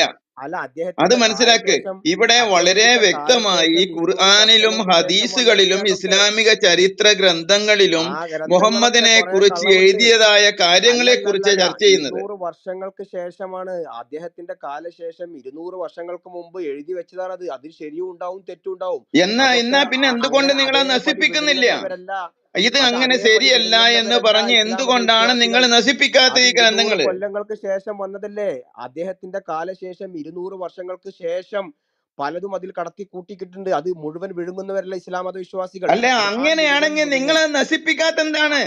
നശിപ്പിക്കാത്തത് നിങ്ങളെ പോലത്തെ ആൾക്കാർക്ക് 1400 വർഷമായിട്ട് ഇത് തന്നെ പറഞ്ഞുകൊണ്ടിരിക്കുകയാണ്. പക്ഷെ ഇതൊന്നും ഇസ്ലാമിന്റെ പ്രഭയെ ഒരു തരത്തിലും ബാധിക്കുന്നില്ല എന്നുള്ള കാര്യം നിങ്ങൾ മനസ്സിലാക്കുക. കാരണം യൂറോപ്പിലും അമേരിക്കയിലും കാനഡയിലും അടക്കം ഇസ്ലാമിലേക്ക് സ്ത്രീകളും പുരുഷന്മാരും വന്നുകൊണ്ടേയിരിക്കുകയാണ്. ഇതൊക്കെ തെളിവുകൾ ഇൻസ്റ്റാഗ്രാമിലും ഓരോ യൂട്യൂബ് ചാനലും എടുത്തു കഴിഞ്ഞാൽ മനസ്സിലാവും. ഈ ഫലസ്തീൻ വിഷയത്തിന്റെ ശേഷം തന്നെ എത്രയോ 10,000-കണക്കിന് ആളുകളാണ് ദിനം പ്രതി ഇസ്ലാമിലേക്ക് കടന്നു വരുന്നത്. നിങ്ങൾ ഈ ആരോപണങ്ങൾ ഇന്നും ഇന്നലും തുടങ്ങിയതല്ല. നബി ജീവിച്ച കാലം മുതലുള്ള ആരോപണങ്ങളാണ് ഇന്നും നിലനിന്ന് പോകുന്നത്. അല്ലാതെ ഇതൊന്നും പുതിയതല്ല. നിങ്ങളിപ്പോ ഇവിടെ പറഞ്ഞു ഇതൊക്കെ ഇവര് മോനോ, ഉസ്താക്കന്മാർ ഞങ്ങള് പഠിപ്പിച്ചവർക്കൊന്നും പറയുന്നത് അറിയാത്ത പല ഈ കാര്യങ്ങളുണ്ട്. ക്രൈസ്തവ വിശ്വാസികളും മറ്റും ഒക്കെ പറയുന്നത് ഇസ്ലാമികമായ ഗ്രന്ഥങ്ങളിൽ വെച്ചുകൊണ്ടാണ്, അല്ലാതെ അവരുടെ ഇഷ്ടത്തിന് പറയുന്നതല്ല. മുഹമ്മദ് അതാണ് ഞാൻ പറയുന്നത്. ആരാണ്, അങ്ങനെ മുഹമ്മദ് എങ്ങനെയുള്ളവനാണ് എന്നുള്ള കാര്യങ്ങൾ പറയുന്നത് ഗ്രന്ഥങ്ങളിലുള്ളത് അതുകൊണ്ടാണ്. തെറ്റാണ്. അങ്ങനത്തെ ഗ്രന്ഥങ്ങൾ നബിയുടെ കാലശേഷം അങ്ങനെയാണ് 200 നിങ്ങൾ എന്തുകൊണ്ട് ആ വർഷങ്ങൾക്ക് മുമ്പ് ഗ്രന്ഥം നശിപ്പിക്കുന്നില്ല സുഹൃത്തെ? നശിപ്പിക്കാൻ അത് ഒരു യഥാർത്ഥ ഇസ്ലാമിക പണ്ഡിതനോട് നിങ്ങൾ ഈ പറയുന്നത് ചോദിച്ചു നോക്കൂ. ഇത് ഇങ്ങനെയും പറയുന്നുണ്ടല്ലോ. അപ്പൊ ഞങ്ങൾ അവരത് വ്യക്തമായി ഞങ്ങൾ പറഞ്ഞു തരും. സംസാരിക്കുന്നവരോട് നിങ്ങൾ സ്വയം വ്യാഖ്യാനം ഞങ്ങൾ നടത്തുകയാണ്. ഇങ്ങനെ നിങ്ങളൊരു പല ഹദീസ് വ്യക്തികളോടും എടുത്തിട്ട് ചോദിച്ചു, എന്തുകൊണ്ടാണ്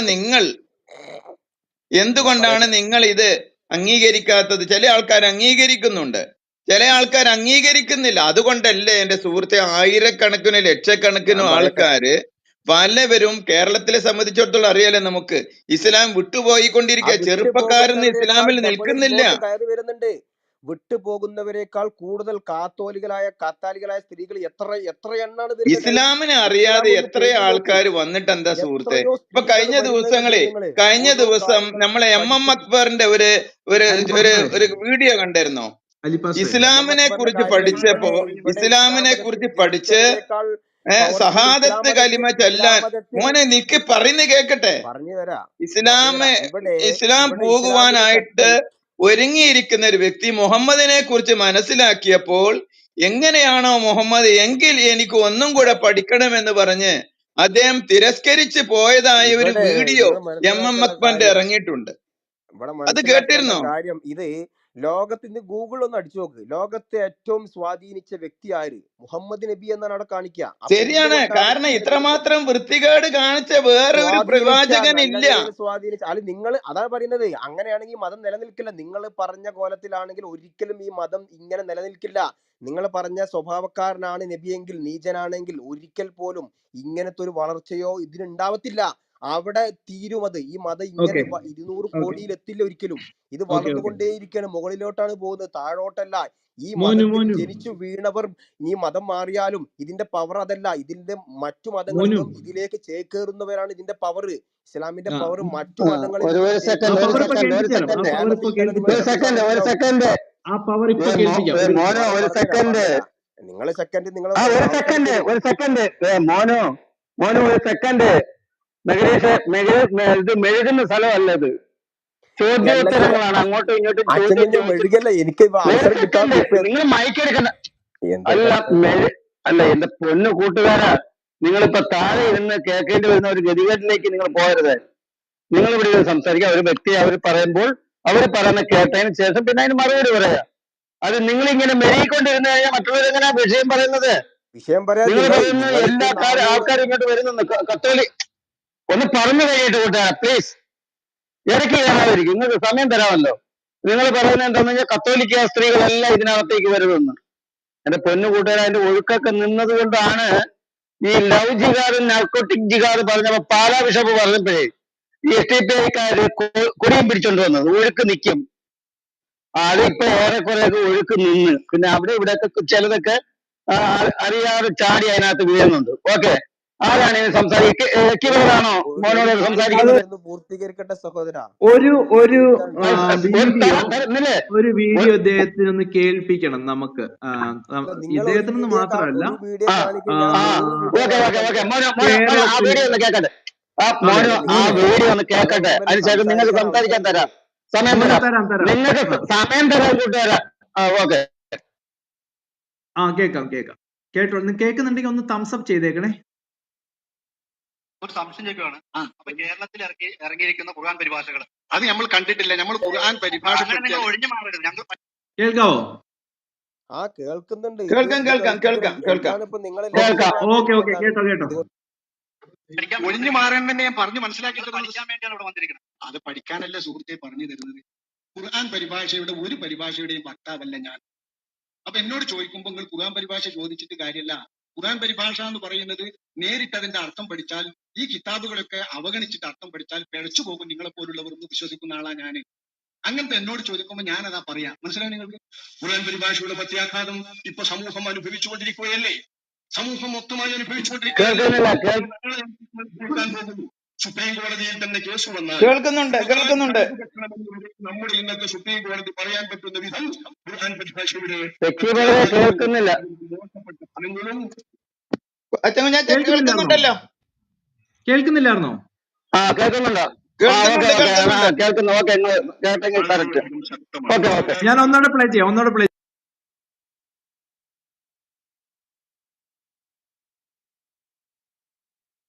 അപ്പൊ സംശയം ചോദിക്കുകയാണ്.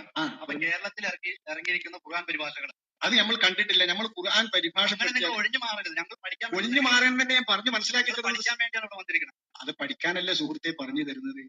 ഖുർആൻ പരിഭാഷയുടെ ഒരു പരിഭാഷയുടെയും വക്താവല്ല ഞാൻ. അപ്പൊ എന്നോട് ചോദിക്കുമ്പോൾ നിങ്ങൾ ഖുർആൻ പരിഭാഷ ചോദിച്ചിട്ട് കാര്യമല്ല.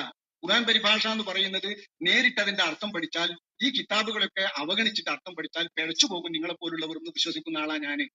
അങ്ങനത്തെ എന്നോട് ചോദിക്കുമ്പോൾ ഞാനതാ പറയാ. മനസ്സിലായി നിങ്ങൾക്ക്? ഖുർആൻ പരിഭാഷയുടെ പ്രത്യാഘാതം ഇപ്പൊ സമൂഹം അനുഭവിച്ചുകൊണ്ടിരിക്കുകയല്ലേ? സമൂഹം മൊത്തമായി അനുഭവിച്ചുകൊണ്ടിരിക്കുകയല്ലേ? ഇനി നാളെ എന്തെല്ലാം അനുഭവിക്കാൻ പോകുന്നു? സുപ്രീം കോടതിയിൽ തന്നെ കേസ് വന്നാൽ ഖുർആൻ കണ്ടുകെട്ടണമെന്ന് വരെ നമ്മുടെ ഇന്നത്തെ സുപ്രീം കോടതി പറയാൻ പറ്റുന്ന വിധം ഖുർആൻ പരിഭാഷയുടെ പ്രത്യാഘാതങ്ങളും അതിന്റെ മോശപ്പെട്ട ഫലങ്ങളും വളരെയധികം ശക്തമാണ്. ചെറുതായി നമ്മൾ കാണുന്നത്. ഓക്കെ, അപ്പോ അഥവാ നമ്മുടെ മോന് ചെറുതായി കാണുവാണെങ്കിൽ നിങ്ങളുടെ ഉസ്താദന്മാര് പറയണതൊന്ന് കേൾപ്പിച്ചെന്നേ ഉള്ളൂ. മോനു ഞാൻ കേട്ടു. ഒരു മിനിറ്റ് മൈക്ക് എടുക്കല്ലേ. തരാം ഒന്ന് പറഞ്ഞു തീർക്കട്ടെ. ഇത് നിങ്ങൾ ഈ വളരെ എന്ന് പറഞ്ഞപ്പോഴേ ആ വളർച്ചയുടെ സന്തോഷം നിങ്ങൾ ഒന്ന് കേൾപ്പിച്ചെന്നേ ഉള്ളൂ.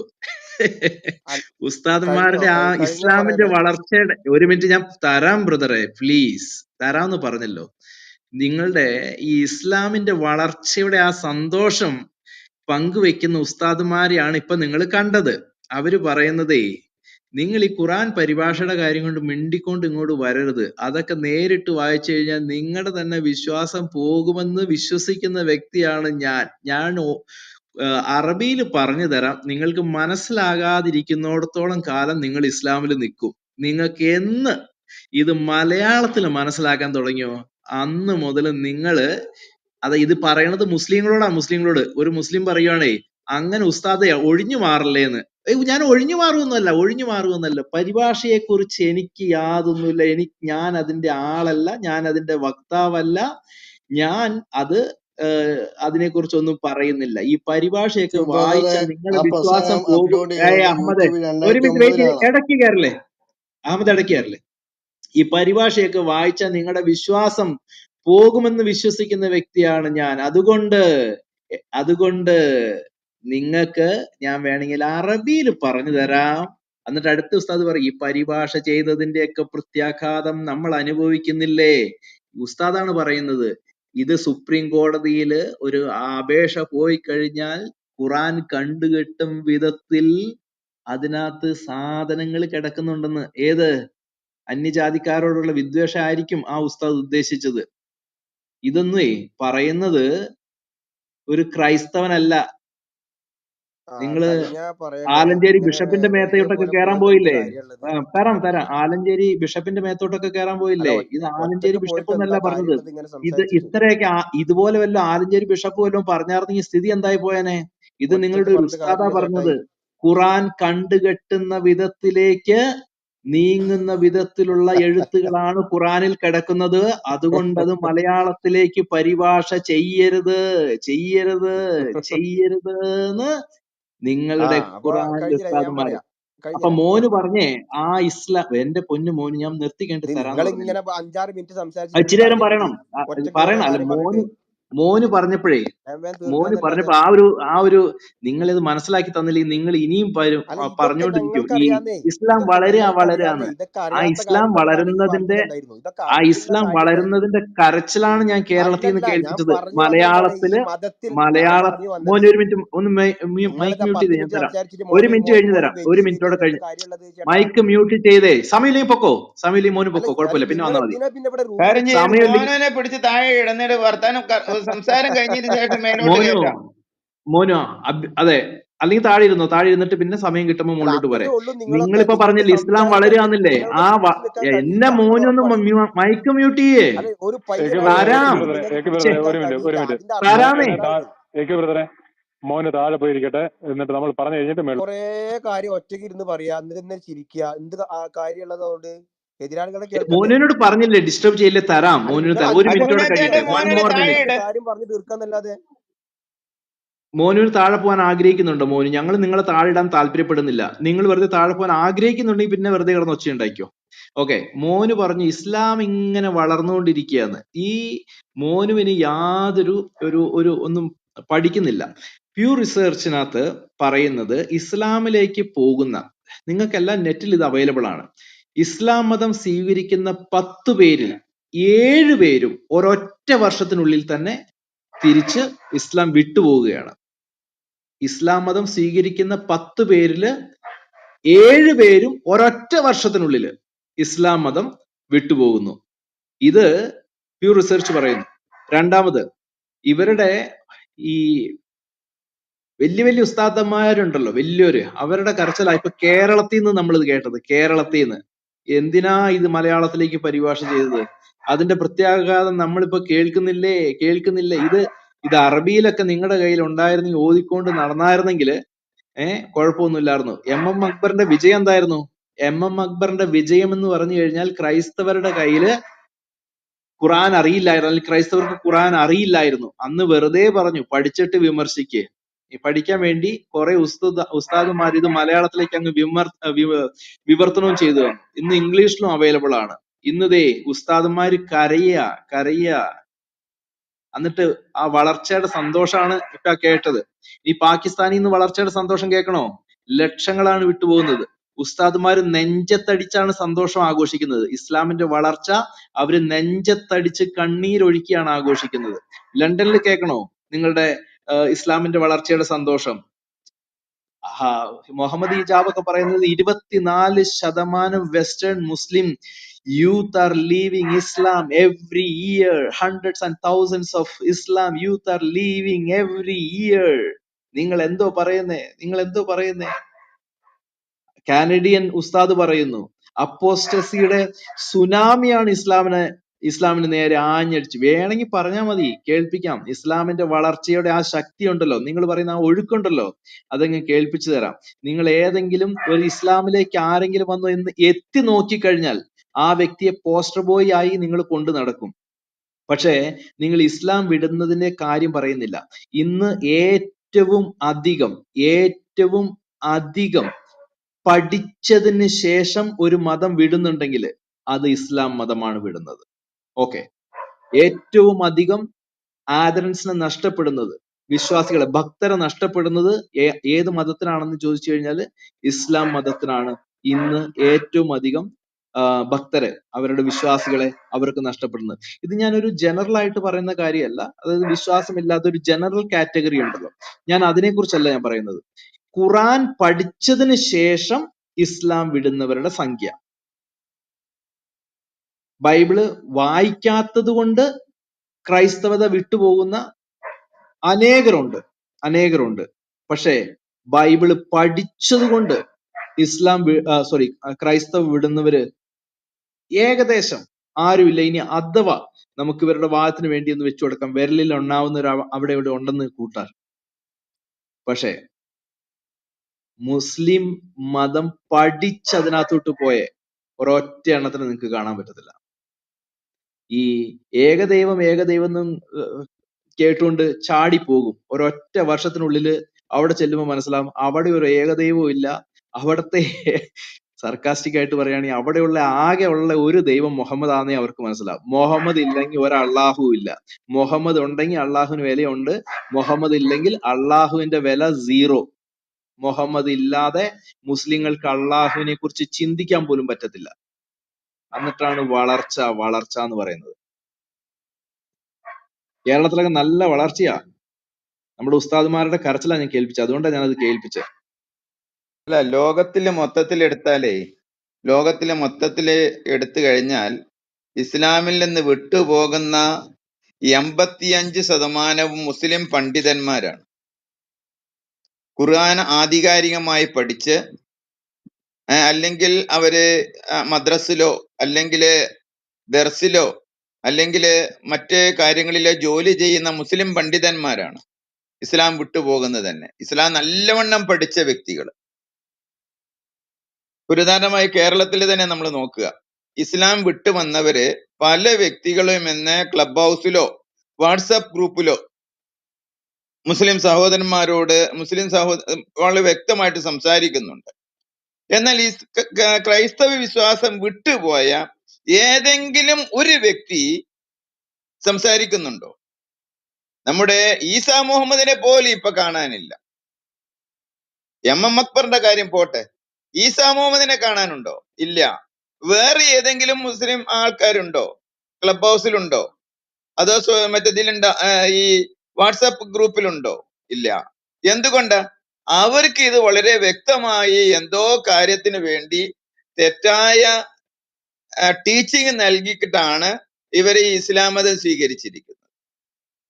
എന്നാൽ ഒരു ക്രൈസ്തവ വിശ്വാസത്തിലേക്ക് പോയ ഒരു മൊല്ലാക്ക അല്ലെങ്കിൽ ഒരു മുസ്ലിം പുരോഹിതൻ ഇസ്ലാമിക വിശ്വാസം നല്ലവണ്ണം പഠിച്ച് അതിനുശേഷമാണ് അവര് ഈ ഇസ്ലാം വിട്ട് ക്രൈസ്തവ വിശ്വാസത്തിലേക്ക് പോയിരിക്കുന്നത്. ഇപ്പൊ ഒരു ഉദാഹരണമായിട്ട് എനിക്കറിയാവുന്ന ഒരു വ്യക്തി, ലോകത്തിലെ ഏറ്റവും വലിയ ഇസ്ലാം യൂണിവേഴ്സിറ്റിയാണ് അൽ അസ്ഹർ യൂണിവേഴ്സിറ്റി എന്ന് പറയുന്നത്, ഈജിപ്തിലാണ് സ്ഥിതി ചെയ്യുന്നത്. അവിടെ ഒരു ചരിത്ര അധ്യാപകൻ ഡോക്ടർ മുസ്തഫ എന്ന് പറഞ്ഞതായ ഒരു വ്യക്തി, അദ്ദേഹം ഡോക്ടറേറ്റ് എടുത്ത ഒരു വ്യക്തിയാണ്. ഇസ്ലാമിലെ ഡോക്ടറേറ്റ് എടുത്ത് അതേ യൂണിവേഴ്സിറ്റിയിലെ ചരിത്ര അധ്യാപകനായി ക്ലാസ് എടുത്തുകൊണ്ടിരുന്ന ഒരു വ്യക്തി ഇസ്ലാം വിട്ട് അദ്ദേഹം വളരെ ഇസ്ലാമിനെ കുറിച്ച് പഠിച്ചതിന് ശേഷം ഇസ്ലാം ഒരു ദൈവിക മതമല്ല, ഒരു തികച്ച ഒരു പൈശാചിക മതമാണ് എന്നുള്ള ബോധ്യം അദ്ദേഹത്തിന് ലഭിച്ച് അദ്ദേഹം ഇസ്ലാം മതം വിട്ട് ക്രൈസ്തവ വിശ്വാസത്തിലേക്ക് പോയി ഇന്ന് അമേരിക്കയിൽ ജീവിക്കുന്ന ഒരു വ്യക്തിയാണ്. അദ്ദേഹത്തിന്റെ അനുഭവ സാക്ഷ്യം ഞാൻ മലയാളത്തിലേക്ക് ആക്കി പ്രസിദ്ധീകരിച്ചിട്ടുണ്ട്. അദ്ദേഹം ഡോക്ടർ മുസ്തഫ എന്ന അദ്ദേഹത്തിന്റെ പേര്. അതുപോലെ അത് സൈറ്റിൽ കിട്ടും, ഗൂഗിളിൽ അടിച്ചു കൊടുത്താൽ കിട്ടും. ഡോക്ടർ ഗബ്രിയേൽ എന്ന് അടിച്ചു കൊടുത്താൽ മതി. എന്നാൽ അദ്ദേഹത്തിന്റെ അനുഭവ സാക്ഷ്യം കിട്ടും. അതുപോലെ തന്നെ മുസ്ലിം പണ്ഡിതന്മാര് തന്നെ ക്രൈസ്തവ വിശ്വാസത്തിലേക്ക് വന്ന അനേക മുസ്ലിം പണ്ഡിതന്മാര് നമുക്ക് ഈജിപ്തിൽ നിന്നും അറേബ്യയിൽ നിന്നും മറ്റുള്ള ഇടങ്ങളിൽ നിന്നൊക്കെ നമുക്ക് അവരുടെ അനുഭവ സാക്ഷ്യം കിട്ടും. എന്നാൽ ക്രൈസ്തവ വിശ്വാസം അറിയാതെ, ഇസ്ലാം എന്താണെന്ന് അറിയാതെ പല വ്യക്തികളും പോയിട്ടുണ്ട്. അത് നമ്മൾ നിഷേധിക്കുന്നില്ല. ലവ് ജിഹാദിൽ പെട്ടോ ഒക്കെ പോയിട്ട് പല പെൺകുട്ടികളെയും തിരിച്ചു കൊണ്ടുവരാൻ പറ്റിയിട്ടുണ്ട് എനിക്ക്, അവരുമായിട്ട് സംസാരിച്ചതിന് ശേഷമായിട്ട്. അങ്ങനെ പല അനുഭവങ്ങളും നമുക്ക് കാണാനൊക്കെ ആയിട്ട് സാധിക്കുന്നുണ്ട്, ഇല്ല എന്ന് പറയാൻ പറ്റില്ല. ഓക്കെ, ഞാന് ഇപ്പോ അലിപ്പാസ്റ്റ് പറഞ്ഞ ഒരു വിഷയത്തോട് കൂടി ചേർന്ന് പറയട്ടെ. ഇസ്ലാം വിടുന്നവര് ഇസ്ലാം പഠിച്ചതിന് ശേഷമാണ് വിടുന്നത് എന്ന് പറയുന്ന അലിപ്പാസ്റ്റ് പറഞ്ഞതിനെ ജസ്റ്റ് ഒന്ന് സപ്പോർട്ട് ചെയ്യാൻ വേണ്ടിയിട്ട് ഒരു ആമിന എന്ന് പറയുന്ന ഒരു സ്ത്രീയുടെ ഓഡിയോ ഞാൻ കേൾപ്പിക്കുന്നു. ഏകദേശം 1 വർഷം മുമ്പ് ഇസ്ലാം വിട്ട ഒരു വ്യക്തിയാണ്. ജസ്റ്റ് ഒന്ന് കേൾക്കണേ. കേൾക്കുന്നുണ്ടെങ്കിൽ ഒരു തംസ് അപ്പ് തന്നാ മതി.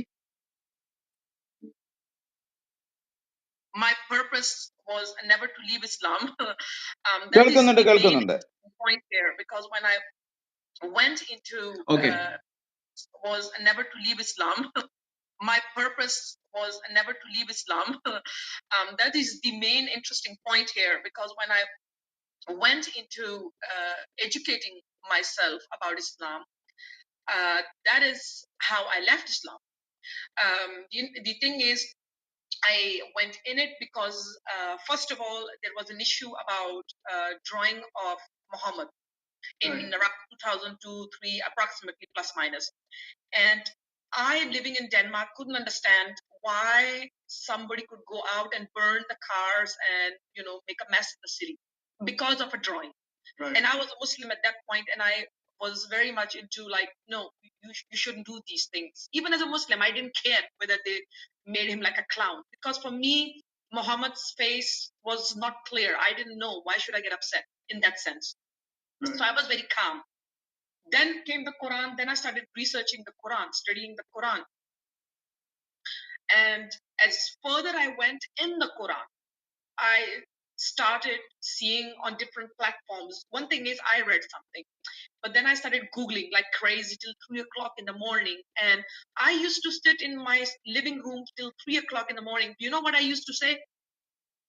I used to say, Allah, show me the truth. And the funny part is, I did see the truth on so many different platforms that I ended up leaving Islam.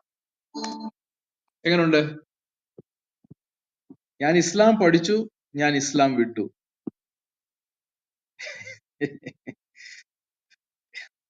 ഇതാണ് അല്ല, ഇസ്ലാമിന്റെ വളർച്ച എന്ന് പറയുന്നത്. ആത്മാർത്ഥതയും സത്യസന്ധതയും ഉള്ള വ്യക്തികള് ഇസ്ലാം പഠിച്ചു കഴിഞ്ഞാൽ അവർ ഇസ്ലാം വിടും എന്നുള്ള കാര്യത്തിൽ സംശയമില്ല. അതെ, 100% അതുകൊണ്ടാണ് അത് പാസ്റ്ററെ, തന്നെയാണ്. അതുകൊണ്ടാണ് അലി പാസ്റ്റർ, ഞാൻ ആദ്യം മലയാളത്തില് ഒരു മുസ്ലിം ഒരു ഉസ്താദിനോട് ചോദിക്കുന്നുണ്ടല്ലോ, ഇതിനകത്ത് കാര്യങ്ങൾ ഇങ്ങനെയൊക്കെ ആണല്ലോ, പരിഭാഷയിൽ ഇങ്ങനെയൊക്കെ എഴുതിയിട്ടുണ്ടല്ലോ എന്ന് പറയുന്നേ. അന്നേരം ആ ഉസ്താദ് തുറന്നു പറയുന്നില്ലേ, ഈ പരിഭാഷയൊക്കെ വായിച്ചാൽ നിങ്ങളുടെ വിശ്വാസം പോകും എന്ന് വിശ്വസിക്കുന്ന വ്യക്തിയാണ് ഞാൻ. അപ്പൊ ഈ ഉസ്താദുമാർക്ക് അറിയാം, ഇവര് പഠിച്ചാൽ ഇസ്ലാം വിടും. അപ്പോ ഇസ്ലാമിൽ തുടരണമെങ്കിൽ നീ പഠിക്കാതിരിക്കുന്നതാ മോനെ നല്ലത്.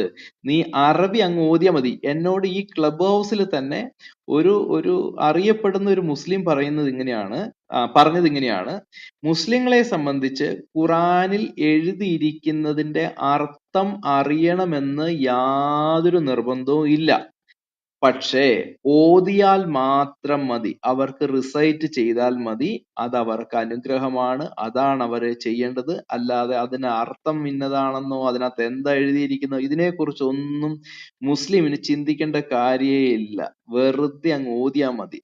അതാണ് ഇസ്ലാമിന്റെ വളർച്ചയ്ക്ക് ഇതുവരെയും കാരണമായി നിന്നത്. പേടിപ്പിച്ച് നിർത്തുക, വാളിന്റെ തുമ്പിൽ നിർത്തുക, അർത്ഥം അറിയിക്കാതെ എന്താണ് എഴുതിയിരിക്കുന്നതെന്ന് തുറന്നു കാണിക്കാതെ അടച്ചു വെച്ചൊരു സമൂഹത്തെ ഇതുവരെയും കൊണ്ടുവന്നു.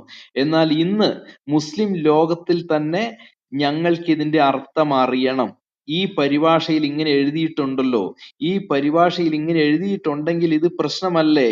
ആ ചോദ്യം കേട്ടേച്ച് ഉസ്താദ് പറയാണ്, നീ പരിഭാഷ വായിച്ച പൊന്നുമോനെ നീ ഇസ്ലാം വിട്ടു പോകും എന്ന് പറയുന്ന ഒരു സ്ഥിതിയിലേക്ക് വന്നെങ്കിൽ, പഠിച്ചാൽ ഇസ്ലാമിൽ പുറത്തു പോകും. അതുകൊണ്ട് എന്നെ കേൾക്കുന്ന ഏതെങ്കിലും മുസ്ലിങ്ങൾ ഉണ്ടെങ്കിൽ നിങ്ങൾ പഠിക്കരുതേ. ഇസ്ലാമിൽ നിന്ന് പുറത്തു പോകാൻ ആഗ്രഹിക്കുന്നില്ലെങ്കിൽ നിങ്ങൾ ഖുറാന്റെ പരിഭാഷയൊന്നും വായിച്ചു കളയരുത്. നിങ്ങൾക്ക് ഇസ്ലാമിൽ ഇമാനും നല്ല ഈമാൻ വെച്ചോണ്ട് നിങ്ങൾക്ക് നല്ല മുസ്ലിമായി ജീവിക്കാം. പക്ഷെ പരിഭാഷയൊക്കെ വായിച്ച് നിങ്ങൾ ഈ ഖുറാൻ ഒന്ന് മനസ്സിലാക്കണമല്ലോ. ഇത്രയും നാളും ജീവിച്ചതുപോലെ ജീവിച്ചാൽ പോരാ, ഇച്ചിരിയോടെ ആഴമായിട്ട് ഖുറാനൊക്കെ ഒന്ന് പഠിക്കണമെന്ന് ചിന്തിച്ച് നിങ്ങൾ ഏത് ദിവസം പോയി ഒരു ഖുറാന്റെ പരിഭാഷയൊക്കെ മേടിച്ച് ഒരല്പം ആത്മാർത്ഥതയോടുകൂടെ അതിന്റെ കഥയൊക്കെ ഒന്ന് മനസ്സിലാക്കാൻ വേണ്ടി വായിച്ചു തുടങ്ങിക്കോ. തീർന്നു. അന്ന് മുതൽ നിങ്ങൾ ഈമാൻ ആടാൻ തുടങ്ങും. ആടി ആടി ആടി ഒരു ദിവസം അത് നിലംപരിചാകും.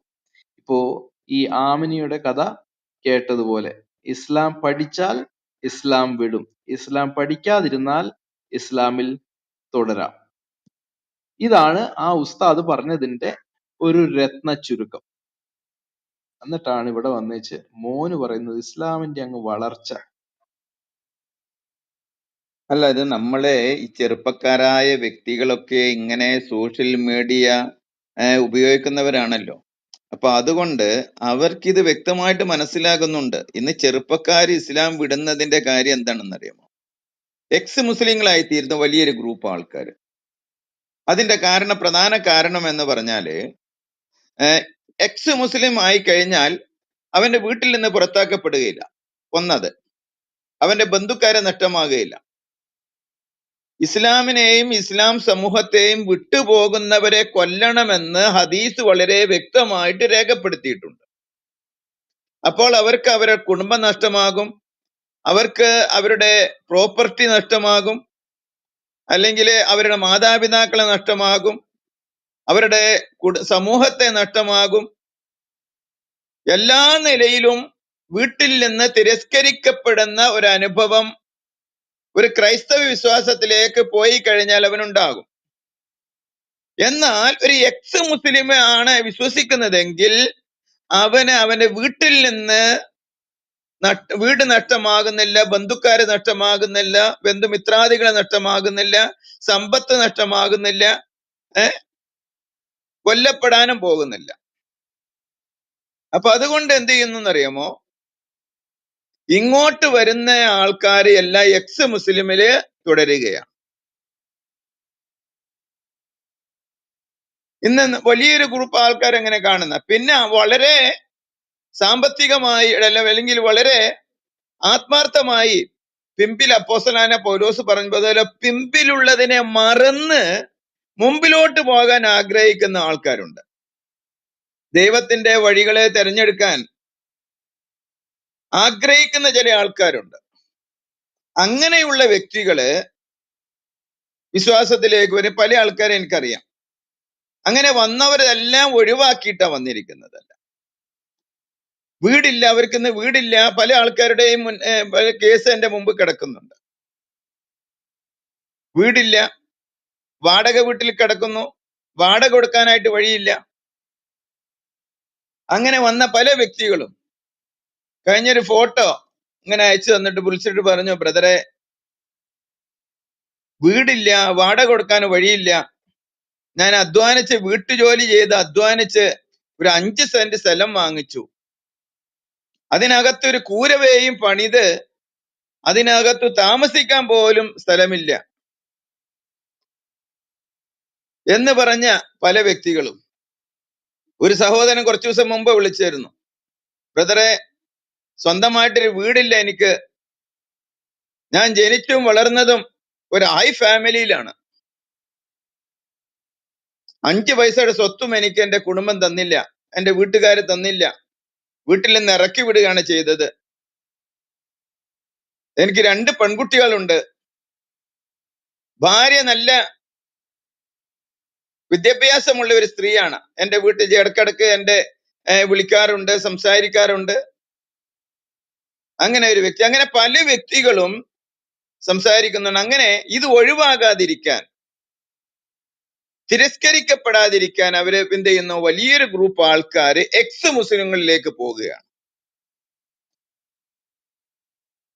അപ്പൊ അതിന്റെ കാരണം ഇതാണ്, ഇസ്ലാമിനെ വിട്ടുപോയാൽ കൊല്ലണമെന്ന് പറഞ്ഞ് അതിനെ തടുത്തു നിർത്തുന്ന ഒരു അനുഭവം. ഇപ്പൊ മുഹമ്മദ് മരിച്ചപ്പോ തന്നെ ജനങ്ങളെല്ലാം ഇസ്ലാം വിട്ടുപോയിരുന്നു. അബൂബക്കർ വലിയൊരു സൈന്യമായി പോയാണ് അവരെ ഇസ്ലാമിലേക്ക് തിരിച്ചു കൊണ്ടുവന്നത് എന്നുള്ള കാര്യത്തിൽ സംശയമില്ല. അങ്ങനെ ഒരു അനുഭവം ഉണ്ടാവുന്നുണ്ട്. അപ്പൊ ഇസ്ലാമിൽ നിന്ന് വലിയ ആൾക്കാരെ വിട്ട്, കേരളത്തിൽ നിന്ന് മാത്രമല്ല, ഇപ്പൊ ഏറ്റവും കൂടുതൽ ഇസ്ലാം വിട്ടുപോകുന്ന ഇന്തോനേഷ്യയിലാണ്, രണ്ടാമത് ഇറാനിലാണ്, മൂന്നാമത് സൗദി അറേബ്യയിലാണ്. അങ്ങനെ ഓരോ രാജ്യങ്ങളിലും ആയിരക്കണക്കിനും ലക്ഷക്കണക്കിനും ചെറുപ്പക്കാര് ഇസ്ലാം വിട്ടുപോവുകയാണ്. സൗദി അറേബ്യയുടെ രാജാവിന്റെ മക്കളുടെ വസ്ത്രധാരണം ഒന്ന് നോക്കുക, അദ്ദേഹത്തിന്റെ ഭാര്യയുടെ വസ്ത്രധാരണ നിങ്ങൾ കണ്ടിട്ടുണ്ടെന്ന് അറിയില്ല, അതൊന്ന് നെറ്റിൽ അടിച്ചെടുത്താൽ കിട്ടും. ക്രൈസ്തവരെക്കാൾ വളരെ മോശകരമായ രീതിയിലുള്ള ഒരു വസ്ത്രധാരണയാണ്. മുട്ടിന് മേലെയാണ് അവര് ഭാര്യ പോലും വസ്ത്രം ധരിക്കുന്നത്, തലയിൽ ചട്ടമിടുന്നില്ല, അതും അവിടെ പരസ്യമായി വാങ്ക് വിളിക്കാനായിട്ട് പാടില്ല. അങ്ങനെയൊക്കെയുള്ള ചില ചേഞ്ചസ് സൗദി അറേബ്യയിൽ വന്നതായിട്ട് നമുക്ക് കാണാൻ പറ്റുന്നു. കഴിഞ്ഞ ദിവസങ്ങളിലൊക്കെ ഇറാനിൽ സംഭവിച്ചുകൊണ്ടിരുന്ന നമ്മൾ കണ്ടിട്ടുണ്ടല്ലോ. തട്ടം ഒഴിവാക്കി, വസ്ത്രമൊക്കെ ഒഴിവാക്കി അവര് റോട്ടിലൂടെ പരസ്യമായി നടന്നതും ചില വ്യക്തികളെ കൊലപ്പെടുത്തിയതായ കാര്യങ്ങളൊക്കെ നമ്മൾ കണ്ടിട്ടുണ്ട്. അപ്പൊ വലിയ ചേഞ്ച് ഈ ദിവസങ്ങളിൽ വന്നുകൊണ്ടിരിക്കുക. എംഎംഒക്കെ പ്രസംഗിച്ചു കൊണ്ടിരിക്കുമ്പോ സ്കൂൾ സ്റ്റുഡന്റ് ആയ ഒരു പെൺകുട്ടി പറഞ്ഞു, ഞങ്ങളെ സ്റ്റുഡൻസ് എല്ലാം തന്നെ കളിയാക്കിക്കൊണ്ട് പറയുകയാണ്, 55 വയസ്സുണ്ടായ മുഹമ്മദ് 6 വയസ്സായ ഒരു സ്ത്രീയെ കല്യാണം കഴിച്ചിരിക്കുന്ന കാര്യം ഞങ്ങളോട് ചോദിക്കുന്നുണ്ട്, അതിന് ഞങ്ങൾ എന്താണ് മറുപടി കൊടുക്കേണ്ടത് എന്ന് ചോദിക്കുന്ന ചില ചോദ്യങ്ങൾ നമുക്ക് കാണാൻ സാധിക്കും. അപ്പോൾ ഇസ്ലാം എന്ന് പറഞ്ഞ തകർച്ചയുടെ വക്കിൽ തന്നെയാ, സംശയമില്ല കാര്യത്തില്. ഖുർആൻ പഠിച്ചാൽ ആത്മാർത്ഥതയുണ്ടെങ്കിൽ, സത്യസന്ധതയുണ്ടെങ്കിൽ, അവര് ദൈവിക ചിന്തയുണ്ടെങ്കിൽ അവർ ഇസ്ലാം വിട്ടിരിക്കും എന്നുള്ള കാര്യത്തില് സംശയമില്ല.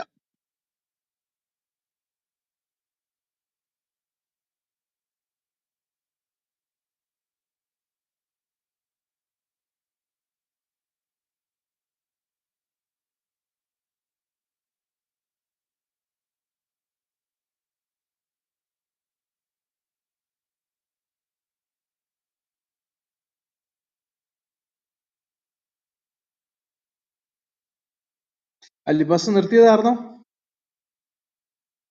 അതെ, ഞാൻ നിർത്തിയതാ. തുടർന്നോളൂ.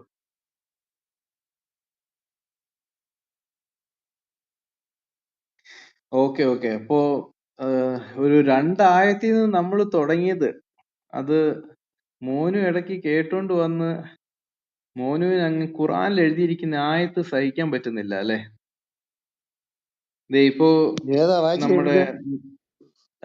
വായിച്ച് എന്റെ വർഗീസ് പാസ്റ്ററെ, നമ്മുടെ മുഹമ്മദിന് ഉറപ്പുണ്ടായിരുന്നു, 2 കാര്യങ്ങൾ മുഹമ്മദിന് ഉറപ്പുണ്ടായിരുന്നു. അതായത് 2ന്റെ 120ഉം 2ന്റെ 135ഉം. ഞാൻ വായിക്കാം, ഒന്നുകൂടെ വായിക്കാം, വർഗീസ് പാസ്റ്ററിന് വേണ്ടി വായിക്കാം. 2ന്റെ 130 മുഹമ്മദ് തന്നെ പറയുകയാണ് ഒരു കാര്യമുണ്ട്. മുഹമ്മദ് അല്ലെങ്കിൽ അള്ളാഹു, രണ്ടുപേരും ഒന്നാണല്ലോ. അവര് തന്നെ പറയുന്ന ഒരു കാര്യമുണ്ട്. യഹൂദന്മാർക്കോ ക്രൈസ്തവർക്കോ ഒരിക്കലും നിന്നെ പറ്റി തൃപ്തി വരികയില്ല, നീ അവരുടെ മാർഗം പിൻപറ്റുന്നത് വരെ. അതായത് ഈ മുഹമ്മദിന്റെ ജീവിത രീതിയൊക്കെ ഇങ്ങനെ പോയി കഴിഞ്ഞാൽ മുഹമ്മദിന്റെ ജീവിതത്തെ കുറിച്ച് യഹൂദർക്കും ക്രൈസ്തവർക്കും ഒരിക്കലും തൃപ്തി ഉണ്ടാകില്ല എന്നുള്ള ഉറപ്പ് മുഹമ്മദിന് ഉണ്ടായിരുന്നു. മുഹമ്മദ് ഈ പ്രവാചകനാണ്, റസൂലാന്നൊക്കെ പറഞ്ഞുകൊണ്ട് നടക്കുമ്പോ തന്നെ മുഹമ്മദിന് അറിയായിരുന്നു എന്റെ ഇങ്ങനെയുള്ള ജീവിതം ഈ സത്യഗ്രന്ഥം ഇതല്ലെങ്കിൽ മുമ്പുള്ള ഗ്രന്ഥങ്ങൾ ഇറക്കപ്പെട്ട ആ സമൂഹത്തിന് എന്റെ ജീവിതം ഇങ്ങനെ കണ്ടു കഴിഞ്ഞാല് എന്റെ ജീവിതത്തെ കുറിച്ച് അവർക്ക് തൃപ്തി ഉണ്ടാകില്ല എന്ന് മുഹമ്മദിന് വ്യക്തമായിട്ട് അറിയായിരുന്നു. അതുകൊണ്ട് തന്നെ അപ്പൊ അവര് പറയുമായിരുന്നു, ഈ യഹൂദരും ക്രൈസ്തവരും മുഹമ്മദിനെ പഠിപ്പിക്കാൻ ശ്രമിച്ചിട്ടുണ്ട്. എടാ, നീ ഇങ്ങനെ നടന്നാലൊന്നും കാര്യം നടക്കത്തില്ല, ഇവിടത്തെ പുസ്തകം കൊണ്ടുപോയി അവിടെ കെട്ടാൻ നോക്കി കഴിഞ്ഞു കഴിഞ്ഞാല് അതുകൊണ്ട് പ്രയോജനമൊന്നുമില്ല, നീ മാനസാന്തരപ്പെടണം, നിന്റെ ജീവിതമൊക്കെ ഒന്ന് മാറ്റണം, നീ ക്രൈസ്തവനോ യഹൂദനോ ഒക്കെ ആയി മാറണം, എങ്കിലേ വല്ലതും നടക്കുള്ളൂ എന്ന് മുഹമ്മദിനോട് ഇവര് പറഞ്ഞു കൊടുത്തിട്ടുണ്ട്. അതാണ് ഇവിടെ പറയുന്നത്, യഹൂദർക്കോ ക്രൈസ്തവർക്കോ ഒരിക്കലും നിന്നെ പറ്റി തൃപ്തി വരികയില്ല. എങ്ങനെ തൃപ്തി വരും?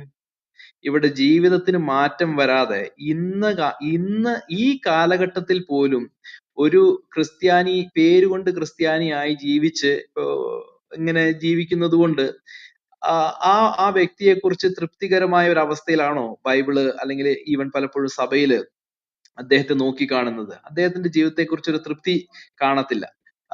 ഒരു മാനസാന്തരം വരാതെ, വചനപ്രകാരം ജീവിക്കാതെ ഒരു തൃപ്തി വരത്തില്ല. അപ്പോ ഈ മുഹമ്മദിന് ഇത് അറിയാമായിരുന്നു, ഈ സംഭവം. അപ്പോ ഖുറേശികളോട് പറയാണ്, ഈ യഹൂദർക്കും ക്രൈസ്തവർക്കും ഒരിക്കലും നിന്നെ പറ്റി തൃപ്തി വരും. ഇത് അള്ളാഹു മുഹമ്മദിനെ കുറിച്ചായി പറയുന്നേ. അപ്പൊ നമ്മള് ഇവിടെ പറയാണ്, മുഹമ്മദിനെ കുറിച്ച് ഒരിക്കലും തൃപ്തി വരില്ല. പണി വേറെയല്ലേ കയ്യിലിരിക്കുന്നേ, അത് പുള്ളിക്ക് വിടാനൊട്ട് ഇഷ്ടമല്ല. ഇപ്പൊ ബൈബിള് വായിച്ച് നമ്മൾ മനസ്സിലാക്കുന്നത് ഏക ഭാര്യയുടെ ഭർത്താവായിരിക്കണം, നീതിപൂർവം ജീവിക്കണം, ഇതൊക്കെയാണല്ലോ. അപ്പൊ ഈ പുള്ളിക്കാരൻ ഈ പുസ്തകം വേണം, പക്ഷേ തന്റെ ജീവിതത്തിൽ ഒരു വിശുദ്ധി കൊണ്ടുവരാൻ ഇദ്ദേഹം ആഗ്രഹിക്കുന്നില്ല. അതുപോലൊരു ആയത്താണ് 2:135. 2:135 യഹൂദര്, ഞാൻ ചിന്തിക്കുന്ന ഒരു കാര്യമാണ് കേട്ടോ. ഈ യഹൂദരും ക്രൈസ്തവരും മുഹമ്മദിനോട് പറഞ്ഞിട്ടുണ്ട്, നീ നന്നാവ്, നീ ഒന്ന് നേർവഴിയിലേക്ക് വാ എന്ന് പറഞ്ഞു കൊടുത്തിട്ടുണ്ട്. ഞാൻ വായിക്കാം. നിങ്ങൾ യഹൂദരോ ക്രൈസ്തവരോ ആയാലേ, നാസറേ തരാം, ഇപ്പൊ തരാം, ഞാൻ വായിക്കുന്നുണ്ട്. നിങ്ങൾ ഞാൻ ഇപ്പൊ ആദ്യം വായിക്കുന്നുണ്ട്. ഞാൻ വായിച്ചു കഴിഞ്ഞിട്ട് എന്റെ ചിന്ത പറയുന്നുള്ളൂ. ഞാൻ ആദ്യം വായിച്ചു കേൾപ്പിക്കുകയാണ്. ഖുറാന്റെ ചിന്ത, ഞാൻ എന്റെ ചിന്ത പറയുന്നതിന് മുമ്പ് ഖുറാന്റെ ആയത്ത് വായിച്ചു കേൾപ്പിക്കുന്നുണ്ട്. നിങ്ങൾക്ക് എടുത്ത് ചെക്ക് ചെയ്യാം, കുഴപ്പമില്ല. 2:135 വായിക്കുന്നു. നിങ്ങൾ യഹൂദരോ ക്രൈസ്തവരോ ആയാലേ നേർവഴിയിലാകൂ എന്നാണ് അവർ പറയുന്നത്. എന്നാൽ നീ പറയുക, അതല്ല, വക്രതയില്ലാത്ത ശുദ്ധ മനസ്കനായിരുന്ന ഇബ്രാഹാമിന്റെ മാർഗമാണ് പിൻപറ്റേണ്ടത്, അദ്ദേഹം ബഹുദൈവാരാധകരിൽ പെട്ടവനായിരുന്നില്ല. ഓക്കെ, അപ്പൊ ഇവിടെ ആദ്യത്തെ വാക്യത്തിൽ കണ്ടോ, നിങ്ങൾ യഹൂദരോ ക്രൈസ്തവരോ ആയാലേ നേർവഴിയിലാകൂ എന്നാണ് അവർ പറയുന്നത്. അപ്പൊ മുഹമ്മദിന്റെ ആഗ്രഹം ഈ തൗറാത്തും ഇഞ്ചിയിലും അത് ഇങ്ങെടുത്താ, എന്നിട്ട് ഞങ്ങള് ഇതുകൊണ്ട് ഖുറൈശികളെ പോയി പഠിപ്പിച്ചോളാം, പക്ഷെ ഞാൻ യഹൂദനോ ക്രൈസ്തവനോ ആകാൻ തയ്യാറല്ല. അല്ലെങ്കിൽ ആദ്യം വായിച്ച വാക്യം അനുസരിച്ച് യഹൂദർക്കോ ക്രൈസ്തവർക്കോ തൃപ്തികരമായ വിധത്തിൽ ഒരു ജീവിതം ജീവിക്കാൻ അതിനെനിക്ക് പറ്റില്ല. ഞാൻ ഇപ്പൊ ജീവിച്ചു വരുന്ന പോലെയൊക്കെ, ജീവിക്കുന്നത് പോലെയൊക്കെ അങ്ങ് ജീവിച്ചോളാം, പക്ഷെ നിങ്ങളുടെ പുസ്തകം ഇങ്ങോട്ട് വേണം നമുക്ക്. എന്നിട്ട് അതിനകത്തുള്ള ആ ഒരു ഏകദൈവ കൺസെപ്റ്റും അതുപോലെ അതിനകത്തുള്ള പ്രവാചകന്മാരും അതിനകത്തുള്ളതൊക്കെ കുറെയൊക്കെ നമ്മൾ ഇങ്ങ് എടുക്കാം. എന്നിട്ട് നമ്മുടെ 360 മാറ്റി ഒന്നിനെ മാത്രം, അള്ളാഹു 360 ഉണ്ടായിരുന്ന അള്ളാഹുവിനെ മാത്രം നിർത്തിവെച്ച് ബാക്കി 359 മാറ്റാം. അപ്പൊ എനിക്ക് അവിടെ ഞെളിഞ്ഞ് നിൽക്കുകയും ചെയ്യാം, ഖുറൈശികൾക്ക് അള്ളാഹുവിനെ അറിയുകയും ചെയ്യാം. ഇനിയിപ്പൊ ഞാന് ഈ തൗറാത്തും ഇഞ്ചിയിലൊക്കെ അങ്ങോട്ട് കൊണ്ടുപോയിക്കോളാം, പക്ഷെ യഹോവനെ കൊണ്ടുപോയി കഴിഞ്ഞാൽ ഈ അവർക്ക് ഒന്നും പിടികിട്ടത്തില്ല. 360 നിന്ന് 360 എങ്ങനെയാ മാറ്റണേ? അത് മാറ്റിക്കഴിഞ്ഞാൽ ഖുറൈശികൾ സമ്മതിക്കത്തില്ല. പക്ഷെ ഒരെണ്ണെങ്കിലും വേണം, അത് അള്ളാഹു ഇരുന്നോട്ടെ. അപ്പൊ യഹോവേനെ വേണ്ട, അള്ളാഹു മതി. ഓക്കെ, എന്നിട്ട് പിന്നെ പേര് അങ്ങോട്ട് ചാർത്തി കൊടുക്കാം. അപ്പോ ഇവിടെ ഞാൻ പറയാൻ താല്പര്യപ്പെട്ട് ഇത്രയേ ഉള്ളൂ റീസ് ഫാസ്റ്റേ. മുഹമ്മദിന് ഉറപ്പുണ്ടായിരുന്നു, മുഹമ്മദിന്റെ ജീവിതം കാണുമ്പോൾ യഹൂദർക്കും ക്രൈസ്തവർക്കും അവന്റെ ജീവിതത്തിൽ ഒരു തൃപ്തിയും ഉണ്ടാകില്ല എന്നുള്ള ഉറപ്പ് മുഹമ്മദിനുണ്ടായിരുന്നു. ഇതാണ് ഞാൻ പറയാൻ താല്പര്യപ്പെട്ടത്. അത് ഞാൻ പറഞ്ഞല്ല കേട്ടോ,